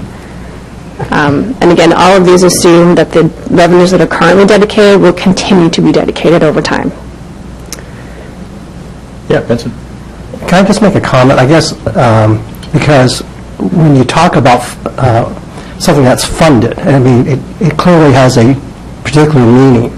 And so I think concern about saying that something, these benefits are fully funded. I think, in my opinion, there are unfunded liabilities, but we have basically adopted a methodology for paying them as you go. But I think it's important to make sure that the terminology is used correctly, and I think they're unfunded liabilities. And so I've heard you say that, and it's also in the materials where it's described as a funded liability. This is where I reserve the right to, there's a few instances where, in my opinion, GAAP is not useful to you all. Here's where I say the reality is I understand why GAAP is the way it is, and we are not abusing anything. We're not hiding anything. We will continue to follow this policy. This is an ongoing policy. It has been for quite some time, with the exception of $80,000 a year. That's new. And when you take those into account, based on my present value calculations, we look fine. And so I use the word funded in a generic sense, not in a specific legal sense. But I understand what you're saying, but I just don't want people, I don't want the council to get confused and freak out over Merriman's report. They're following GAAP. It's technically, legally unfunded, but based on what we're doing a really good job. We just have a little bit more to do on long-term care. I'm just trying to simplify it for you.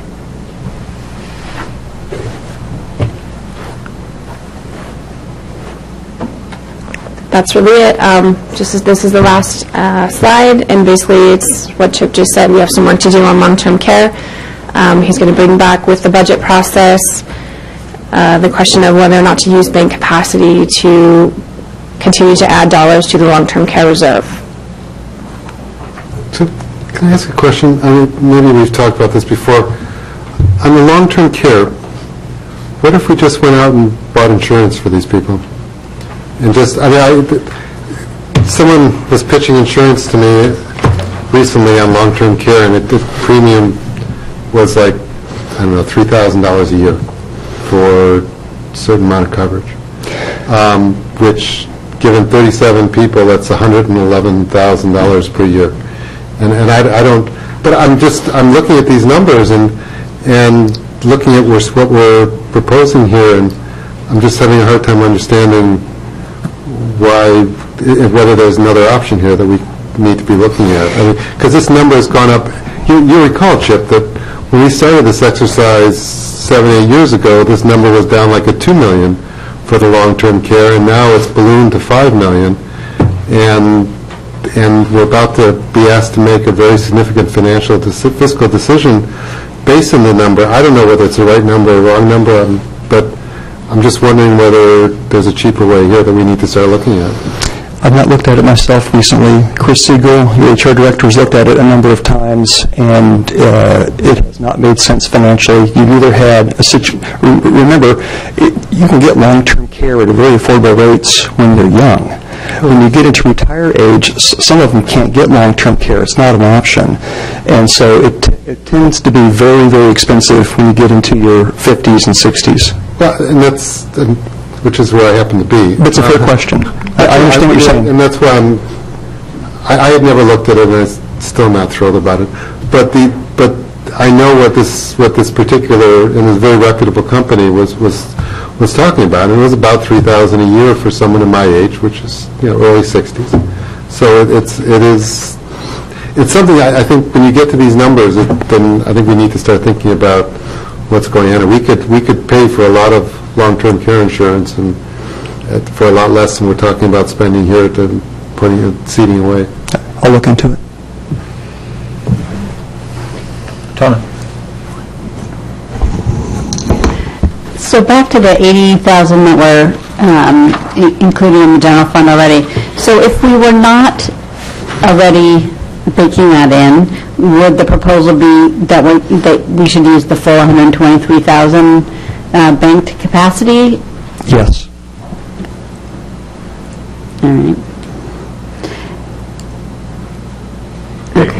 All right. Question about bank capacity, and I'm remembering something. I think it did come up maybe at the mini planning session back in June. Our bank capacity diminishes year on year? Yeah, it's something I learned not that long ago that I did not know. Yes, I thought it was a fixed sum.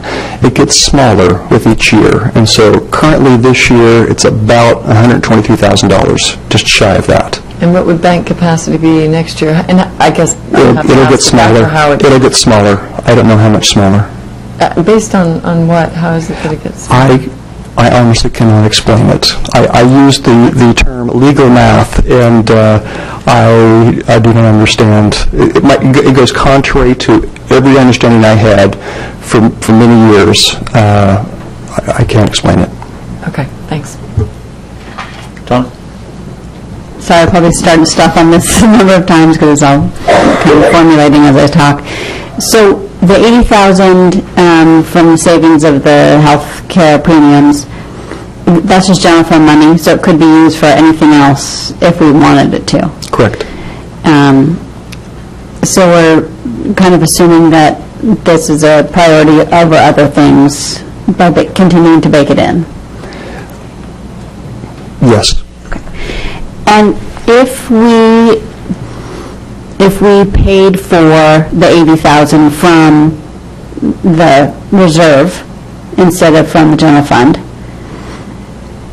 explain a little bit more about how we're starting to draw some of that, how drawing that down would impact the fund. And because we're underfunded, when you look at just that reserve balance at a little under 1.1 million, I was trying to preserve it as long as possible.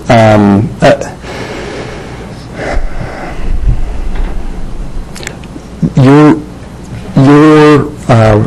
responsibility, if you will, to commit ongoing annual funding becomes that much more if I don't do what I'm doing.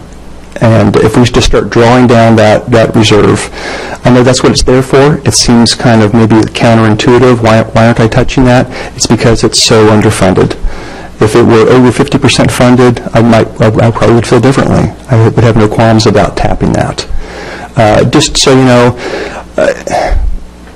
on these kinds of things where you're dealing with, you can't talk about certainty, right? You have all these assumptions and all these guesstimates, well-intentioned guesstimates, thoughtful guesstimates, but they're out 30 years. Good heavens, you can't really nail it down. It's really tough, and you don't know what the future is going to bring. However, these people, Milliman, are experts. I am not.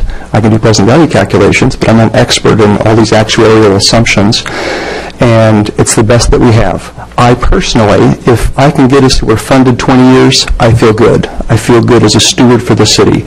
And so in this particular case, I'm showing you, when I mentioned the bank capacity of just shy of 98,000, that's good for 30 years, based on current assumptions per Milliman. What other things can we use the bank capacity for? Anything we want? Anything. Anything. So I would remind you that, and we'll have this conversation when we get into the 15-16 budget, but we have the fire apparatus sinking fund is not fully funded. I'd like to see that it's doing better, but I would like to see that be a little better funded. And so if you decide in November to use your bank capacity, 123,000 round numbers, and that is, believe it or not, that's just about 1% of a property tax now. And then I would recommend, using so much for long-term care and so much for the fire apparatus sinking fund, but you can use it for many other things. So this would be it would be additional, if we decide to do 1% property tax increase, which we're allowed to do annually, this would be above and beyond. And ongoing each year. Okay. So I just trying to do the numbers on the page 3 of the agenda bill. Under the firefighters' pension benefits, if I add the 26,410, the 31,000, and the 8,700, that gets me 66,110, and that's without factoring in the 1.5% growth. And that comes to a total of that comes to 66,110. If I multiply that by 30, I get to 1,983,000, so I don't understand how we end up with zero at the bottom when I'm only having to cover 950,000. I'm using a discount factor per Milliman, which was 3.75%, I believe. On the present value calculation, I have to use a percentage cost of money, and the one that they used in their analysis was 3.75%. Are you saying that the 1.9 million is the present value of the liability, or is that the total liability? Total liability. And So what I do is I take all the cash flows and bring them back to today's value. I'm sorry, I may not be as bright as you are when it comes to math, but I can't figure that one out. Okay. So if I add the 26,410, so right now we're getting, you're telling, on the property tax example, in 2014 we got 26,410. Presumably in 2015 it will be plus 1% in addition to that. It's just a fixed sum. Well, no, because it goes up 1% every year. Well, what we've done is we've taken the 1% and it's gone to the general fund for the most part, rather than being split, adding to the 26,410. We've just left it fixed since its inception. Okay. So, but it's still 26,410. So assume we continue that. The 31,000, that's a 2014 number, and then yes, in 2015 it's going to go up by 1.5%, so it's going to go up by another $450 or something like that. Yeah. Okay. And then the 8,700 is. That's a very long-term average. It's currently we're not generating that, but yeah. Still, I mean, in real numbers, it's still 66,110 plus. If we hit this, would we back down the property tax? No, At the point where it becomes fully funded, the pension fund, where we have 1.927 million in there, are you asking would we start? No, I'm just trying to say that it seems, based on your numbers, you've got an extra $1 million there that we could put against something else. Because the total on that, of the 3 income streams over 30 years, is 1.98 million. Correct. It's actually less than that. It's more than that because that doesn't take into account the 1.5% growth. So, or the increase in investment earnings, which would be minimal. But so let's say it's 2 million, just for round numbers, plus the 976.47 against a liability of 1.9 million. So that's basically $1 million of extra money there, which could be put towards the long-term care, for example. I mean, I'm just, tell me where I'm wrong here. Yes, I mean, so you're saying Well, before we go in- in before we 30 go in- years, you would have extra cash in the fireman's Yeah, pension I mean- fund. And I guess until we meet a fully funded status, you would want to continue to put dollars in there. But at the point where that fund is fully funded, overall, you could then take, you could then as a council decide to take some of that property tax and reallocate it. I fully get it, but before we're asked to make property tax decisions based on these numbers, I think we got to make sure that if there's $1 million of extra money baked in here that we can apply towards a long-term care, I would like to, maybe we should already be taking the 26,410 and putting that entirely towards the long-term care now, because given these numbers, we don't need it to be applied against the pension benefits anymore. And maybe we should, if there's some, or maybe we should take some money out of the dedicated assets for that and put it towards, maybe we can't do that.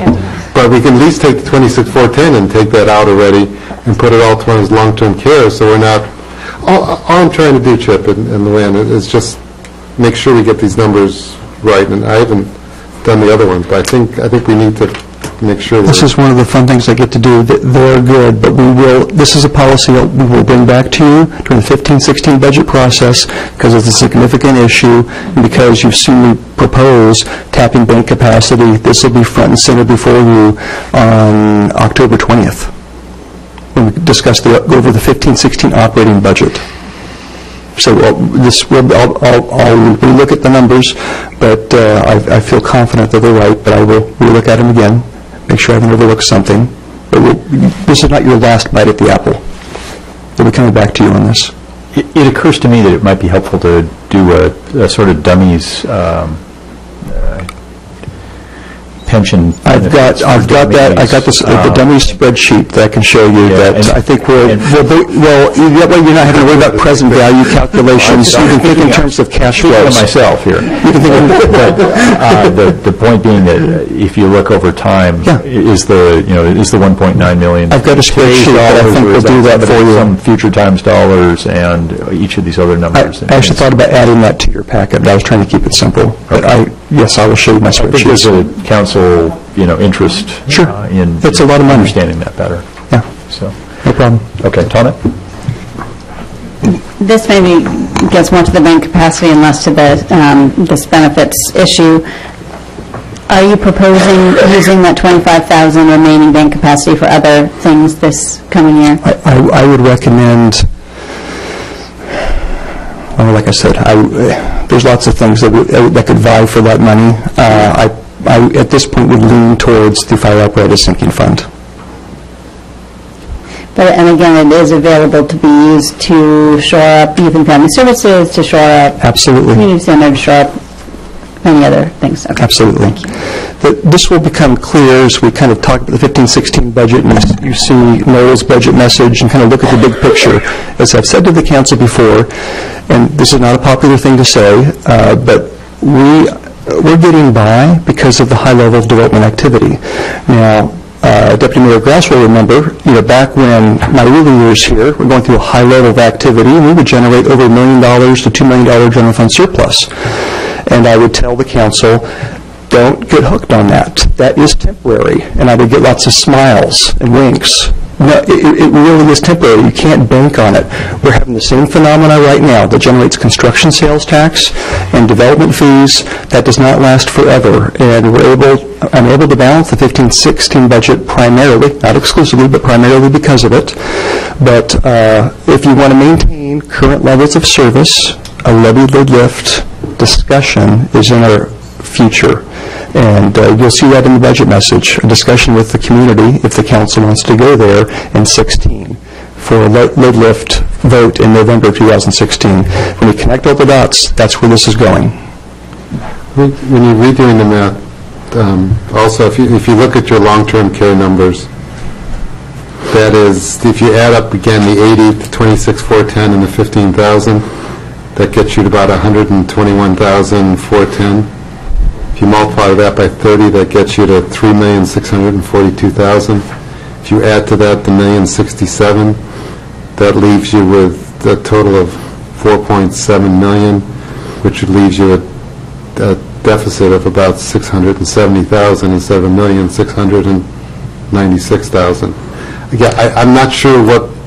Obviously, I'm missing something here, but it's intuitively something. It's easier to just ignore present value when you bring everything, all cash flows back to the current point in time. I will show you my cash flow spreadsheet. That shows the inflows and the outflows. I think what you told me is that this is, the 5,370 is not, is already, it's a total number. It's not brought back for present value purposes. That's a total. The Milliman number is a total number adjusted for the inflation and everything else. No, the Milliman number is the liability, the present value of the liability as of January 1st, 2014. Those liability numbers for them are present value. And then, oh yeah. And then what I do is I forget if we included that in the agenda bill. We have cash flow spreadsheets from them that look at what are the projected cash flows for the next 30 years. I heavily rely on those, and then I insert my projected cash inflows for the dedicated revenue streams along with the dedicated fund balances or reserves. I think that's much easier to digest visually and mentally. Dan, I think this is, there's enough math behind this that you can't do it in three calculations on your calculator, and if you need to. Not present value. You can't. Let this come back to us. Debbie.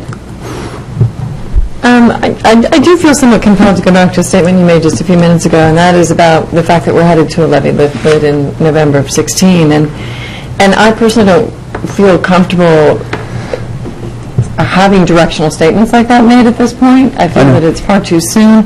I feel that there's a lot of work that can be done within the city, within the community, to look at some new ways of operating and new ways of doing business, as well as you say, there's unknowns in terms of the economic future. So I'm a little bit concerned when I hear put out there that we're headed to a levy lid lift in November of 16 without that having been more thoroughly vetted and discussed as a policy for the council. So I'd just like to make sure that that's not just something that goes out there and is assumed by the public or even by members of council or staff.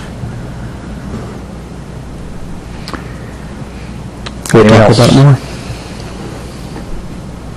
Okay, there's no action on this evening, right? You're simply educating us. FYI. Okay. Now, everybody, channel for a moment. Is there anything that Mike Sura would ask, if were he here, that we really should be asking? As I remember, you want a 5% tax increase, I know. Yeah, right. He would want us to fold the liability, identify what's the annual cash inflow needed, and budget that first. And then as following the priorities of government, then whenever you run out of cash, which will be your priority 5, which is YFS and Parks and Recreation, and priority 6, communication, those would lose funding. You run out of money. Well done. I think you've... I've been here a while. Yeah. Okay. If I can just add, when I say a levy to live is in your future, I don't do so to scare anybody. I do it as a financial steward for you. I have enough experience in this community and to see what's going to happen. It really is in the future, and I've prepared previous presentations to the council that maybe haven't been well received on weighing the cost of government against the benefits, trying to show you different kinds of things, what makes Mercer Island different than our neighboring cities, and what the financial impact is of those differences. And And so I don't do it to scare anybody. Lots of communities, not just Mercer Island, are in the same boat we are. And we're not Issaquah, we're not Bellevue, we're not Kirkland, not Redmond, who have a significant sales tax base, and they rely on that sales tax base as in terms of growth. And we don't have that level of sales tax. And so it's not rocket science. It's pretty easy to figure out. But we will talk more about it in the budget process. Again, I'm uncomfortable, and I do feel compelled to speak up. Let me try. If you don't. No, I would like to be able to express my thoughts here. Right. And that is, I appreciate that there are challenges coming in the future. I appreciate that Mercer Island is not the same. I don't feel yet that all avenues and discussions have taken place. We're going to have to be smart. We're going to have to be savvy. And maybe there is a levy lid lift that's coming. But I feel like the terminology and the wording that's being used implies inevitability, and inevitability very near term, and that's where my discomfort comes. And my comment was going to simply be the CHIP looks at all the numbers, sees the numbers, reads the tea leaves, comes to us with suggestions, but ultimately the council decides what happens. And so what he recommends to us is a recommendation only. At the end of the day, it'll be up to us to decide what happens. So I think that's kind of the same thing you said. Point well taken. Chip, anything else on this? Council, anything else on this? Dan? Yeah, just, again, I just want to emphasize that when you come back for the budget presentation, I'm really hoping you'll have some stuff from insurance companies that we can look at. I mean, this should be something that you find several insurance companies willing to bid on this kind of group LTC type program. I would think that, so we should be out there with these kind of numbers. We've got to be looking at that as an option. Okay, I'll see what I can do. If the work's been done and you can bring us the work that's been done that says one thing or another, bring us that work. Okay. We move to Agenda Bill 5004, Lake Ridge Elementary Zoning Code Text Amendment, second reading and adoption. Welcome, Scott. Hi, Scott Greenberg, Development Services Group Director. So this is second reading for Agenda Bill 5004, Ordinance 14C09, which would alter the zoning code text specifically for Lake Ridge Elementary. And I have no additional presentation except to say that what you're seeing before you this evening is exactly the same ordinance you had last meeting. You did not direct staff to make any changes, so we didn't, and we urge your approval, or recommend your approval. All right. We can have discussion. We can have a motion. I move to adopt ordinance number 14C09, amending Mercer Island Civil Code 1905.010 to change requirements for Lake Ridge Elementary. Is there a second? Second. Okay, so a motion and a second. Discussion. Benson. I'm going to vote against the motion. We've discussed this at great length at the last meeting, so I'm not sure if I need to go through that again, but I do think that the proposal that was the thumbs up, that received the thumbs down, was basically, it was a good faith effort to try to reach compromise, and but I certainly understand and accept the direction of the council. Debbie? I too am going to vote against this, and in no way is it meant to be a vote against the school district. I'm going to be, again, looking at it in terms of consistency and balancing the interests both of the school district and of the residents, and also a certain level of consistency in terms of looking at each side as an individual parcel. So with that said, I will accept, of course, the direction of the council, but I will be voting against it. Anyone else? I guess my comment would be, Tana, go ahead. I think we spent a lot of time talking about how this is an idea in the future, whether we're talking about Lake Ridge 2 or Lake Ridge 3, what we're talking about and how many years down the line and how many, or how soon it could be.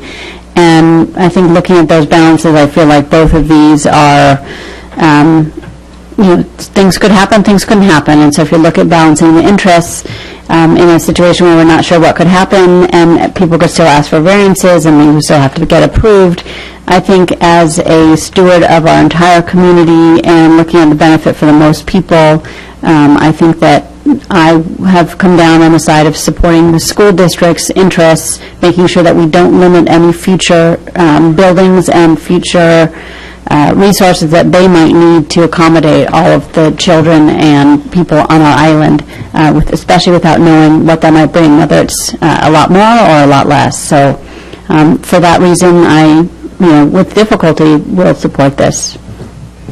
Yeah, I mean, I said last time I'm going to support it, so I still will support it. I think, as Brandy made clear during her presentation 2 weeks ago, this thing was not handled in the most politically appropriate way between the school district and the community, and a lot of the grief we're now dealing with is a consequence of that.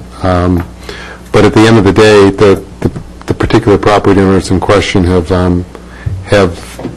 getting a much better situation than they have under existing development code. They're getting basically double the setback that they now have. And to me, that's a huge improvement from their standpoint. Obviously, they don't see it that way, but the fact is that under different circumstances, I think they would find this to be a very positive development in terms of their protecting their property. Jane? Well, I'm going to support this as I did before. I think we need to represent the entire community, and I think giving the school district the latitude it needs is important. No one is certain about the future, and people who live next to a public a property that's publicly used can never be assured of the future forever. So I just think that this is the best thing for now for the entire community. I'll support this too. The one comment I'd make is that one of the homeowners made the argument in writing to this council in the past week that, well, at the IMS site, the school district didn't use the entire envelope, and therefore there's an argument to be made that the envelope could be smaller at the Lake Ridge site. My take on that is to really sort of flip that on its head and say the observation here is that the district wants to do what's right, will need to do what's right for the district to arrive at good schools, but will want to be sensitive to the needs of the neighbors as it goes forward. But giving it the flexibility in the first place, I believe is the right place to start, not take that flexibility away before the conversation even begins. So that's my reason for being supportive. And again, as has been said, this is likely to be decades down the line before this happens, long after the ownership that these neighbors now have has passed into other hands and passed into perhaps even other hands beyond that. With that, anyone else? Second good bite at the apple. All right. All in favor signify by saying aye. Aye. Aye. Opposed? Nay. Motion carries. We'll move to Agenda Bill 5005, Lake Ridge Elementary rezone from R9.6, single family, to P, public institution, second reading and hopefully adoption. I move to adopt ordinance number 14C-10, amending the zoning map, designation of Lake Ridge Elementary as specifically described from R9.6 and R15, single family residential, to P, public institution. Second. Scott, you dying to say something? No. All right. I like that presentation.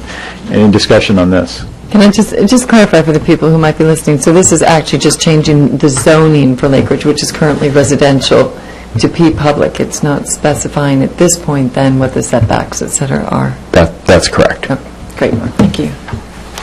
Comments, discussion? All in favor signify by saying aye. Aye. Opposed? Motion carries. Thank you. We'll move to Agenda Bill 5003, Town Center Code Consultation Budget Authorization. Scott, you again. Okay, thank you very much. Right. Scott Greenberg, Development Services Group Director. This time I do have a brief presentation.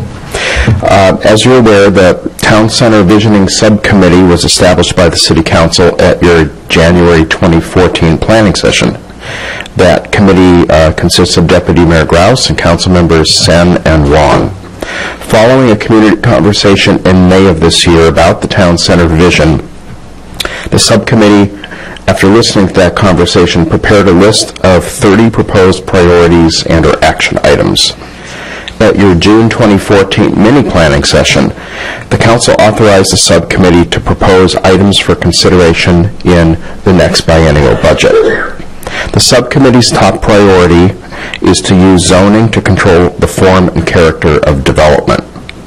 Therefore, the 2015-16 budget will include a request for $50,000 to actually revise the town center development and design guidelines.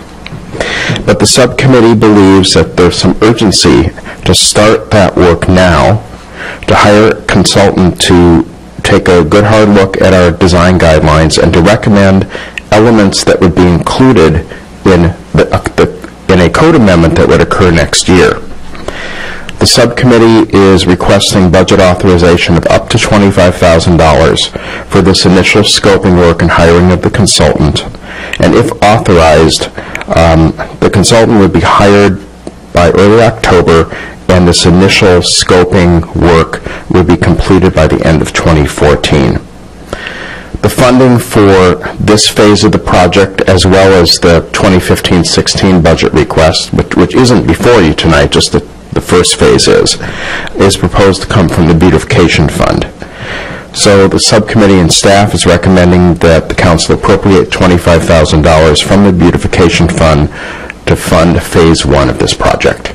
I'm happy to answer any questions you might have. Debbie.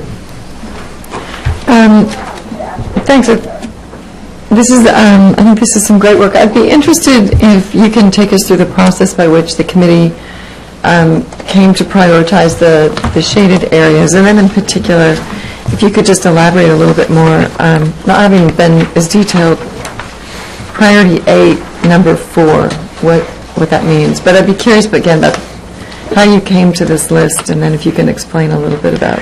Sure. The list, the shaded parts of the list is what I put together, and this is just to give the council an example of the types of things that are appropriate to look at as part of the code revision next year. Just to give you an idea of what that scope might include, that's all it means to show. It's not mutually exclusive. There may be pieces of some of these other priorities that are appropriate to look at. There may be some of the shaded items that the consultant would come in this year and say, this area here really isn't much of a problem. We recommend that you don't look at that next year. So just to give you an example. Tom? I think that maybe you're looking for a little bit more history or background on it, and these were really developed based on the meetings that we had with 30 people from around the community when we met at the community center and talked about that, and fleshed that out from there. And the priorities, while they're listed as priority 8, they weren't in any specific order. That we wanted to make sure that we captured them and that we looked at them. And after a while, we realized that the things that that there are many things on this list that staff could do, and staff could do currently. They might not be able to do it this year or in a year, but they could do it eventually. But when we were talking about what we think we need to happen in town center and the timing, we didn't think that we could wait on this proposal in particular because there's so much development happening so quickly and now that if we waited until staff had the time to get to it, it might be a few years out, and at that point it might be moot because development would already be in the pipeline. And so we really wanted to make sure is that we move this forward, we got it started, and so that we don't miss the opportunity to really to continue to shape town center in a way that we, as a council and as a community, want. So that's why we're bringing it forward now. That's great. Time frame is months? Unit for months? For phase 1, it would be until the end of the year. Yeah, I'm asking in this table where it says time frame, I assume that Yes. units are months. I'm sorry, yes, months. Okay. So, a couple questions. How many meetings were held with the public? Just one. And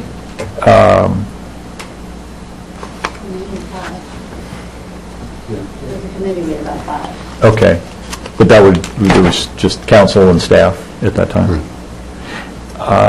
And with Joe Tovar and a few other as well. Some of those included the consultant. The consultant. Okay. And did you help me understand if there was sort of an alternative path you looked at and then discarded in doing this? Because there certainly had been some talk of a broader, big group of people going forward and field trips to other places and ideas like that were out there, which you've set aside. Well, not really. We're actually trying to do exactly that, but getting someone in here who can do it, who's been to all these places, who can look at what we've got, look at our development code and say, this is the latest way to do these things. If you want to get more control over construction in your town center, if you want to somehow, what Joe Tovar told us, and Scott echoed this, was that right now the way development codes are being written, it's much more specific in terms of looking at blocks or looking at specific pieces of property and setting restrictions on or incentives on how that area should be developed, instead of what we have now, which is a sort of one code for the entire town center. So you can go 3 stories, or you can go 4 stories, and go 5 stories, but you got to do a 3% public plaza to go get the extra story, or you put a kiosk in front or whatever. So we have a one-size-fits-all. And what Joe educated us on and was the idea that there are ways of doing a code which allows us to be much more specific. So what we're trying to do is bring someone in who can sort of educate us more on that, and also just based upon what he or she has seen in other cities, say, this is, and looking at what we've got here in Mercer Island, say, if based upon my experience, I think, this is what you want to be doing. You want to be putting in a code which says that, this can, on a particular piece of property, you don't want a uniform 5 stories. You maybe want 5 stories and 2 stories, or 7 stories and 3 stories, or something that they can sort of educate us, and then so we have the benefit of their knowledge, and because we can all go to a dozen cities and say, well, that looks nice and that looks nice, but we wouldn't have a clue on how to implement it. But we're hoping to bring in a professional who, working with Scott and his staff, can sort of tell us, I'm looking at where you are now, looking where you're going to be in 10 years with sound transit and light rail. This is what I suggest you do. Congressman Benson? And a lot of the things that we came up with that we were very excited about, we also realized, again, needed either some significant staff help, or ultimately to have it happen would require some code changes to maximize them. So, for instance, 77th Street, if we wanted to make that more into a boulevard-type road, or change the fact that right now a lot of those buildings, the buildings' backs are towards the street, for better word. And if we wanted to make that more of a usable street and more of a welcoming avenue, if you will, or an entrance point to Micah, or welcoming people to the park and kind of directing people to the park visually and just naturally, we would have to change the code to make sure that the buildings were built that way, and that road would be used that way. And so while we could make some changes, we could put planters in there without having somebody work with us in the code. If we then want to make sure that the buildings are built in such a way that they're facing the street and they have the inside and outside kind of flow similar to like a Bennett's open and closed area, and that sort of thing, that we really needed to change the code. And so I don't think this means that this is the only thing we want to do. I think it means we realize that in order to accomplish our bigger goals, that we have to make sure that we get this this in the books and go through the process, 'cause it will still take a while before, again, more buildings get into the pipeline and then would be grandfathered in. So, of course, something like Art Uncorked is a fabulous economic development town center initiative that we're all thrilled to see, and those kind of things, and many others we want to continue to do, whether it's wayfaring or other things. So this is not just, okay, let's hire this person and we're done. It's just we felt like a must-do, given the length of time it'll still take, and the concern about, again, if all the properties got bought and sold and they've got their plans in and the existing code, we would be out of luck. Vincent? I really don't have much to add to what Tana just said. I think the point is that this is just a start, and this does not preclude other things that we might be interested in doing or other things that are on the priority list. But I think there was a recognition among the subcommittee that we had to start, and we knew that this was going to be a long-term process, and so that's why there's a sense of urgency to start this year. Because if we are going to be looking at changing the code, there's going to be a lot of discussions going on. And we also recognize that we didn't have the expertise and that we needed somebody to come in to, again, he was talking about this form-based zoning and telling us that we had what many cities have, which is basically some sort of incentive-based zoning. So it was an intriguing concept, but obviously we need to be better educated, and so that's going to be time-consuming, and so we just needed to start that process. So I think we're looking forward to hiring a consultant and getting that process moving. Debbie? I'm sorry. We're all lopsided this way tonight. Mike's not here this time, so no one's looking this way. I'm sorry. Well, I applaud this. I think it's high time coming. We've been operating with the town center plan that's been on the books for more than 20 years, and lots has happened since then in the design world, and lots of development has happened. So I really applaud this. I guess I have a question for Scott, though. How will this interface with the work on the comprehensive plan, which we're starting this year? That's a good question. The timing's probably not quite right to integrate the two, because we'll get the consultant on board this year. But the code we write will take a good part of next year. The comprehensive plan has to be adopted by the end of June next year. So I really don't think there's much chance of an interface between the two. There might be some as the code work proceeds onward. And the consultant might make a recommendation. I wouldn't limit the consultant by saying don't make any policy recommendations of things we can do next year. I would tell the consultant, go ahead and give us those policy recommendations. And if they can be integrated in the comprehensive plan, I think we could. But we're not going to slow down the comprehensive plan to allow this new work to catch up. And anything that we miss this go-around, we'll have to put in 2016. And as a planner, I always like thinking of the broad policy first and then going to implementation. Sometimes the best work is done when you think of the implementation first and then go back and adopt the policy to support it. That may be what's happening here. Thank you. Yeah, actually, Bruce, you made a really good point earlier, and that was, asking about the degree or the level of community input. So, in principle, fully support this. I think it's great. It's,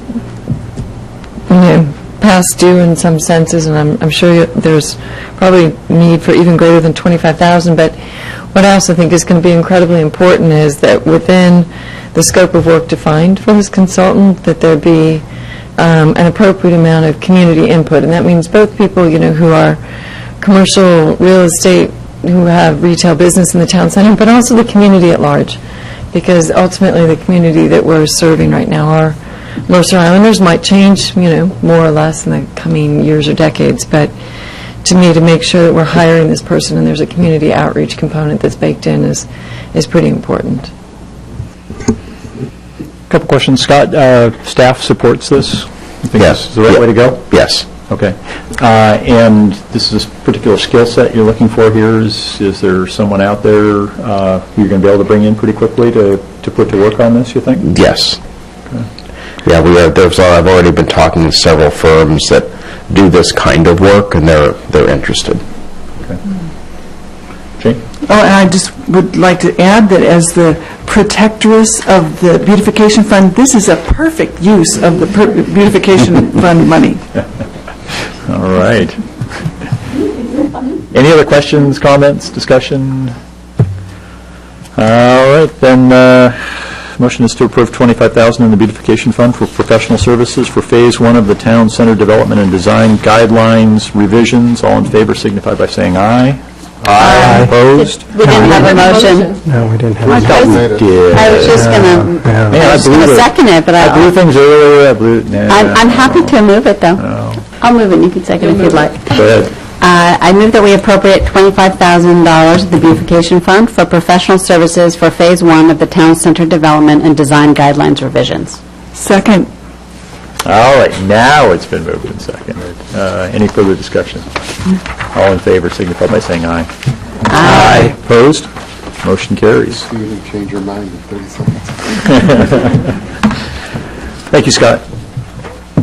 We move to other business. Councilmember absences. Councilmember Ciro is away tonight. I move to excuse Councilmember Ciro from being here tonight. Is there a second? All in favor signify by saying aye. Aye. Opposed? Motion carries.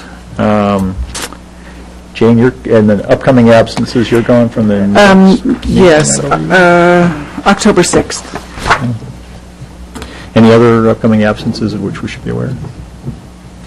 No? Board appointments. I have been remiss. Allie, you had sent me a couple requests for an art council candidate, and I have not responded. Yeah. Oh, Karin would have sent it, yeah. And my apologies for that. I asked, I think Noel's already sent me a sharply worded reminder that I've got to get on that tomorrow. So my apologies to the Arts Council for dilly-dallying on that. Other than that, we have no appointments. Councilmember reports. Benson, you want to start? Yeah, thank you. I have a few things. I'm sorry. I blew right by planning. And that's okay. I didn't. Things are pretty much where they were at our last meeting.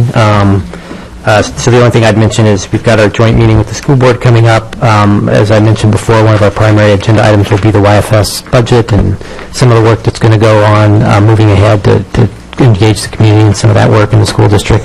But if members of the council have any other particular ideas for the agenda, let me know. We're going to be locking that in place within the next few days. So, Are we going to get an update on kind of the timing and the schedule of the elementary school, knock down and build up? Yeah, the construction, the school project, I think that's going to be one of the updates as well.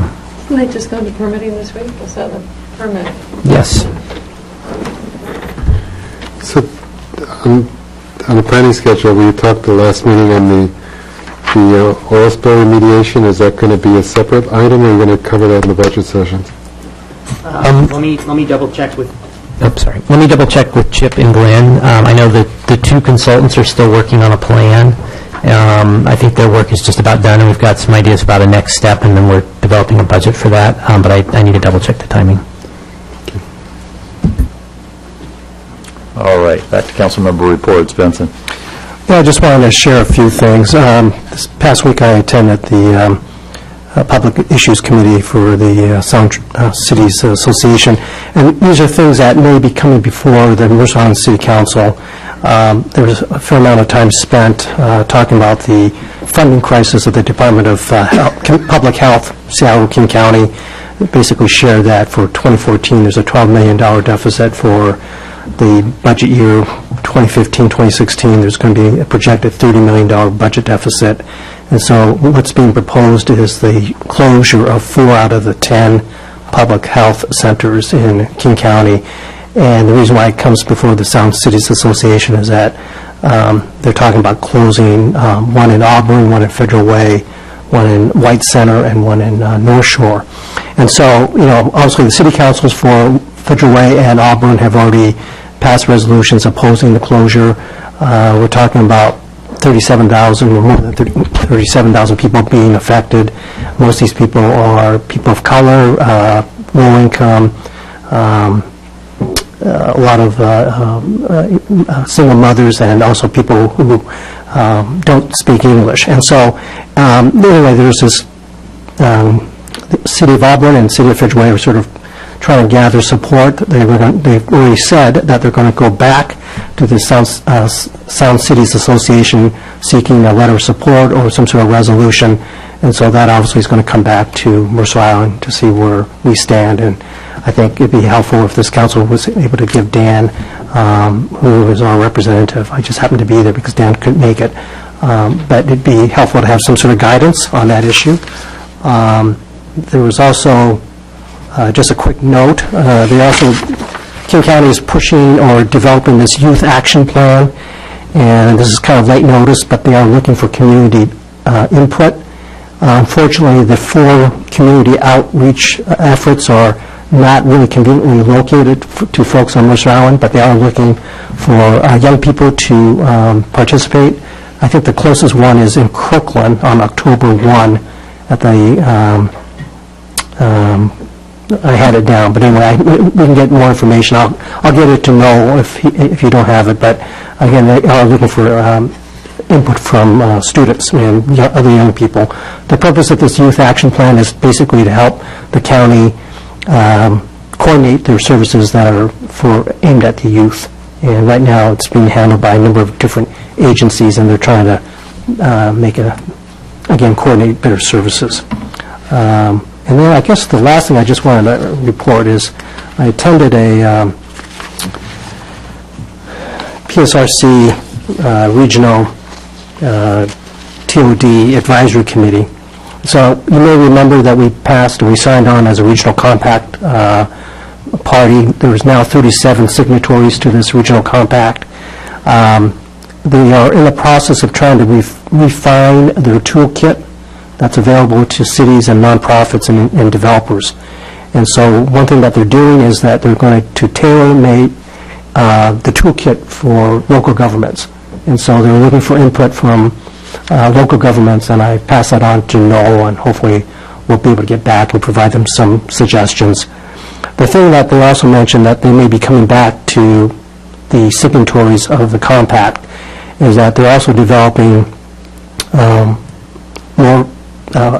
policy revolving this Regional Equitable Development Initiative Fund, the READY Fund. The idea is to try to raise money in order to acquire property in the TODs for housing. And so they're going to be looking for support by the signatories. But again, that's something down the road. But that's something that might come before this council for discussion. Thank you. Tana. Yeah, I think we've talked about it quite a bit, but Art Uncorked was really amazing, and again, one of those wonderful economic development things that we've been talking about. So it's thrilled to see that, and congratulations to the Arts Council and everyone who put on, and the Chamber and everybody who put on that. What I was really impressed with was the age range of people. There were young people that I assume from the apartments. There were older people from the community. There were mid-aged people. It just was such a nice blend. I was thrilled by that, and I got these very nice earrings as well. So I had to wear them today. So it was quite a success, I thought, and I certainly hope that we continue to use 78th Street Plaza. I think it also showed that really was something that attracted people as they walked by and drove by, and it just created a buzz and just kept creating a buzz. And of course, the beautiful weather did not hurt. The other thing I wanted to let folks know is I wanted to read a short letter I received from the Attorney General today. And so it says, this is to acknowledge the recent letter received by our office, August 15, 2014, requesting an opinion on libraries. We have determined to process your request as a formal opinion, which means it will be fully researched, subjected to peer review, and submitted to the Attorney General for approval to be published as an official opinion. Our goal is to process this formal opinion as thoroughly and as quickly as possible. And then it continues to say, we do not attempt to predict dates by which opinions may be issued, however. So, and then it just continues with some other contact information. So just thought I would let folks know about that they will do an official opinion. Thank you. Debbie? Mine short art Uncorked was great, and it was super well done to everybody, and I think next year it'll probably be even bigger and better, and hopefully the weather will be equally good. Yeah, even shorter. Jane? Well, on September 12th, I attended the Transportation Summit that our mayor convened at the Little Geneva of the region. Mayor Ed Murray was present with Councilmember Tom Rasmussen and a bunch of other council members from cities all around the region. And I guess for me the message was from, especially from Mayor Ed Murray, that no matter what Seattle does in November with their car tab vote, we are a region, and that he sees that that vote does not mean that Seattle is by itself abandoning the cities around Seattle and connecting to Seattle, and that our transportation problems are regional, and they need a regional approach, a regional solution, and that, you know, buses in Seattle some of them service just Seattle, but many of them go all over the region, and so he just emphasized that partnership with the other cities. Arts Council meeting on September 10th. The Arts Council, they voted to support the remodeling of one of the rooms at the Mercer Island Community and Event Center to accommodate messy art, not just for those art groups that were displaced by the daycare, but any kind of art group that might need a space to make messy art, kids programs, birthday parties, any kind of painting, sculpting that could be accommodated there. So they think that it's an appropriate expenditure of the 1% for the arts. So it will, that will go before the Parks Committee and then ultimately come to us, I believe.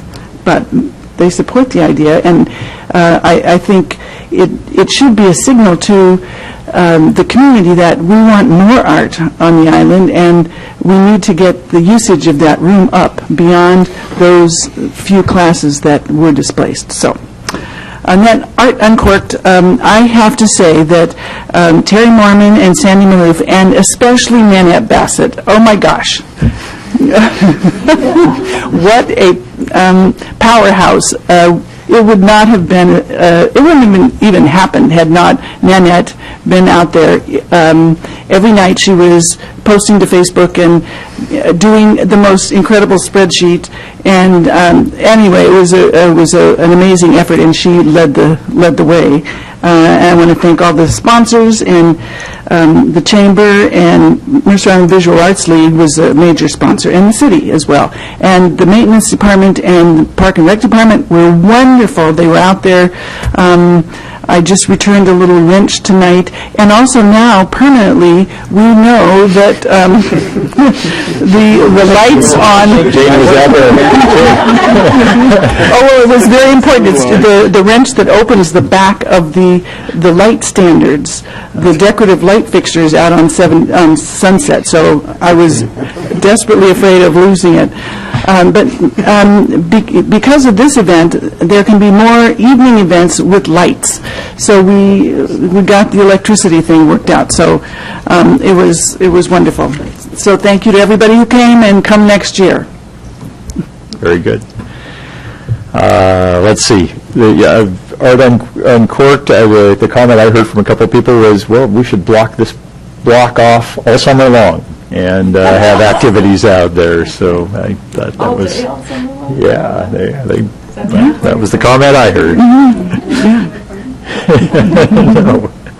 Let's see, following up on the Transportation Summit, so it was a meeting called by Seattle to speak about the fact that they're moving ahead with their ballot measure to do what failed at the ballot box in April for the county. It's their effort to make sure that they don't balkanize the system as it's been described, and instead work closely with the neighboring jurisdictions. The surprise for me was that I thought it was Seattle's meeting, and I was just simply the host saying hello, and instead it quickly became clear Mayor Murray preferred that I run the meeting, and I wasn't anticipating that, but tried to step into the breach. So I think it went pretty well. The most interesting part of the meeting, from my perspective, was a presentation given by Ian Stewart and crew about what their recommendations would be for going to the ballot box next time around. No, I'd suggest that get distributed to the council if we could, so that everyone has a chance to see that. There were a lot of pretty clear suggestions embedded within that data from past surveys that they've done. Let's see, going to op-ed piece. So you probably, if you had a chance to check your email today, you saw this. This is a proposed op-ed piece, which I would be a signatory on if the council's willing. The mayors of Bainbridge, Bellingham, and Olympia have agreed to sign on, and the idea is that we form a sort of vaguely four-cornered realm of PSE's territory. The Sierra Club Beyond Coal folks are the draftees of this.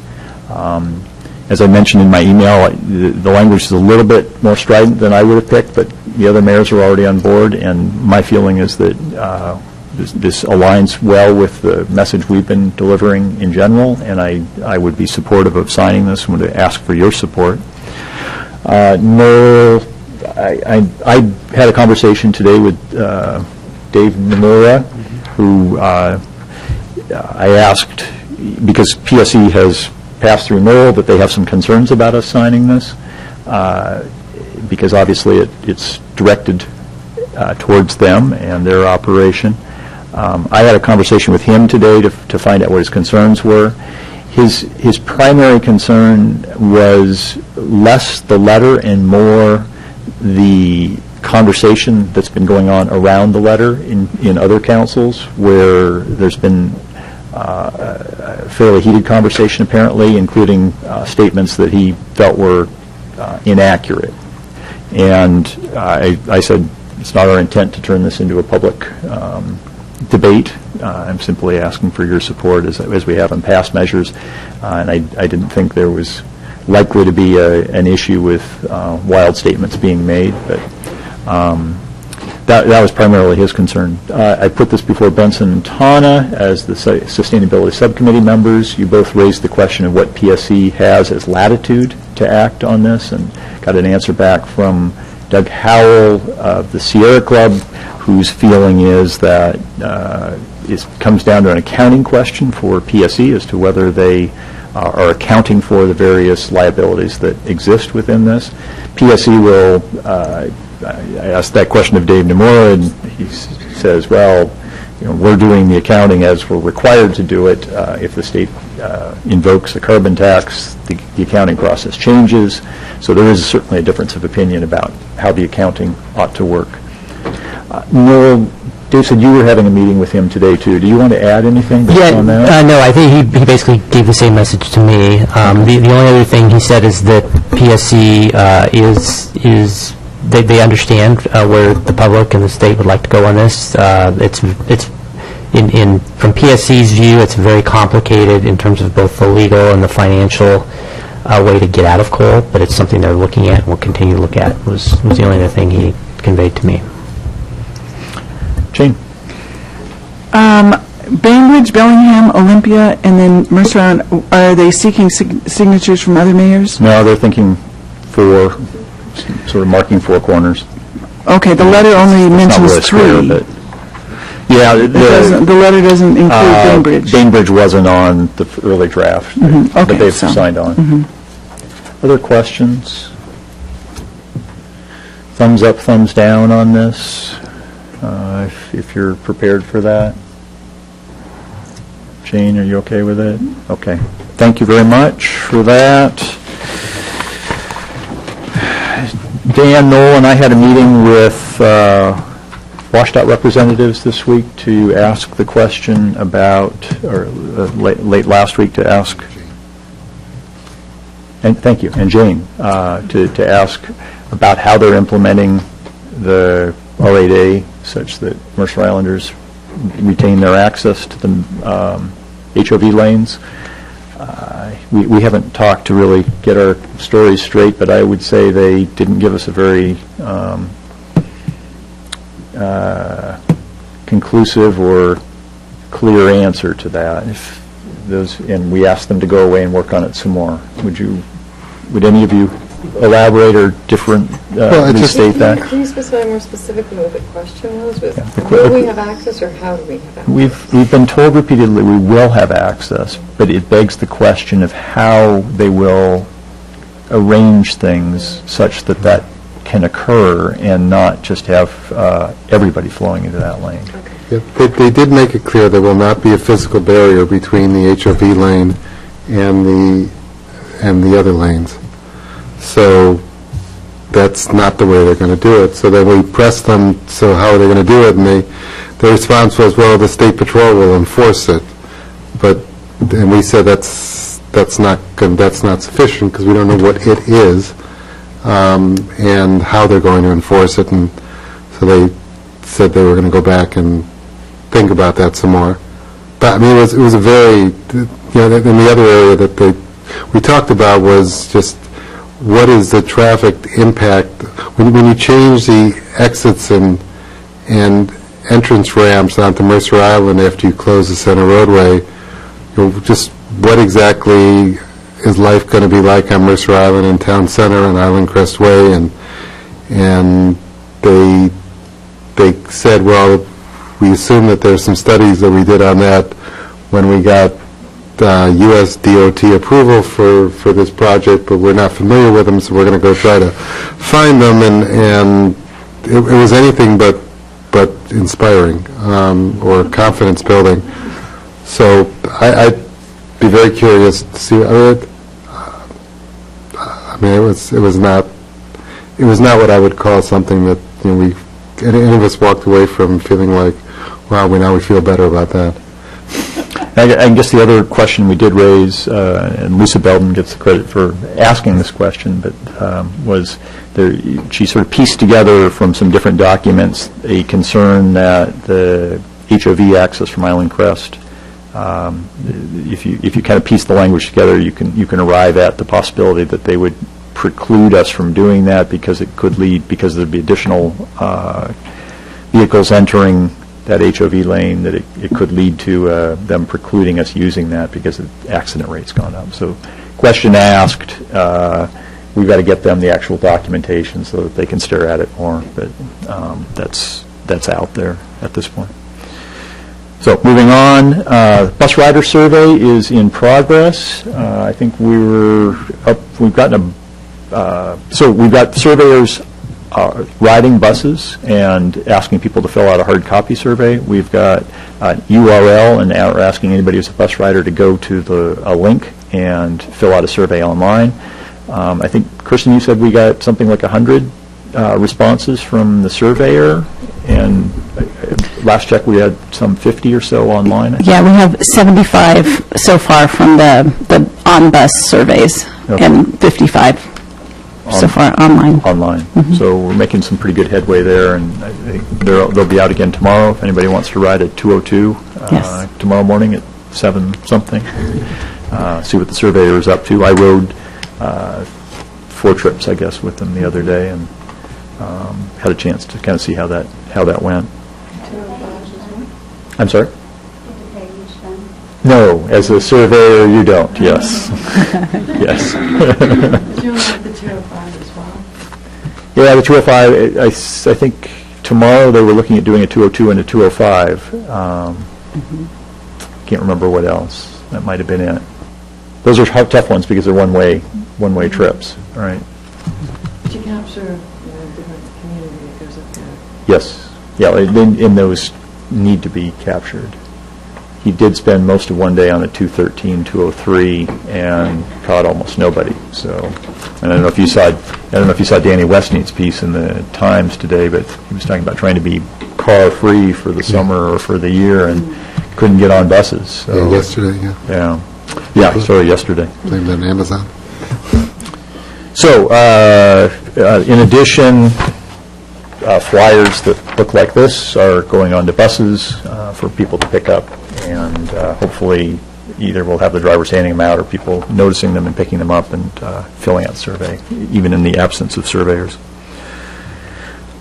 Going on, I attended a announcement by the county executive last week. He was announcing this push for integrated operations of the different transit services. This was held at the new light rail station at UW at the stadium, and I think it's a good message. There were a bunch of folks there who were involved in the whole concept, and got a tour of the inner workings, underground workings of that station too. So that was nice. When does it open? 2016, I believe, ahead of schedule.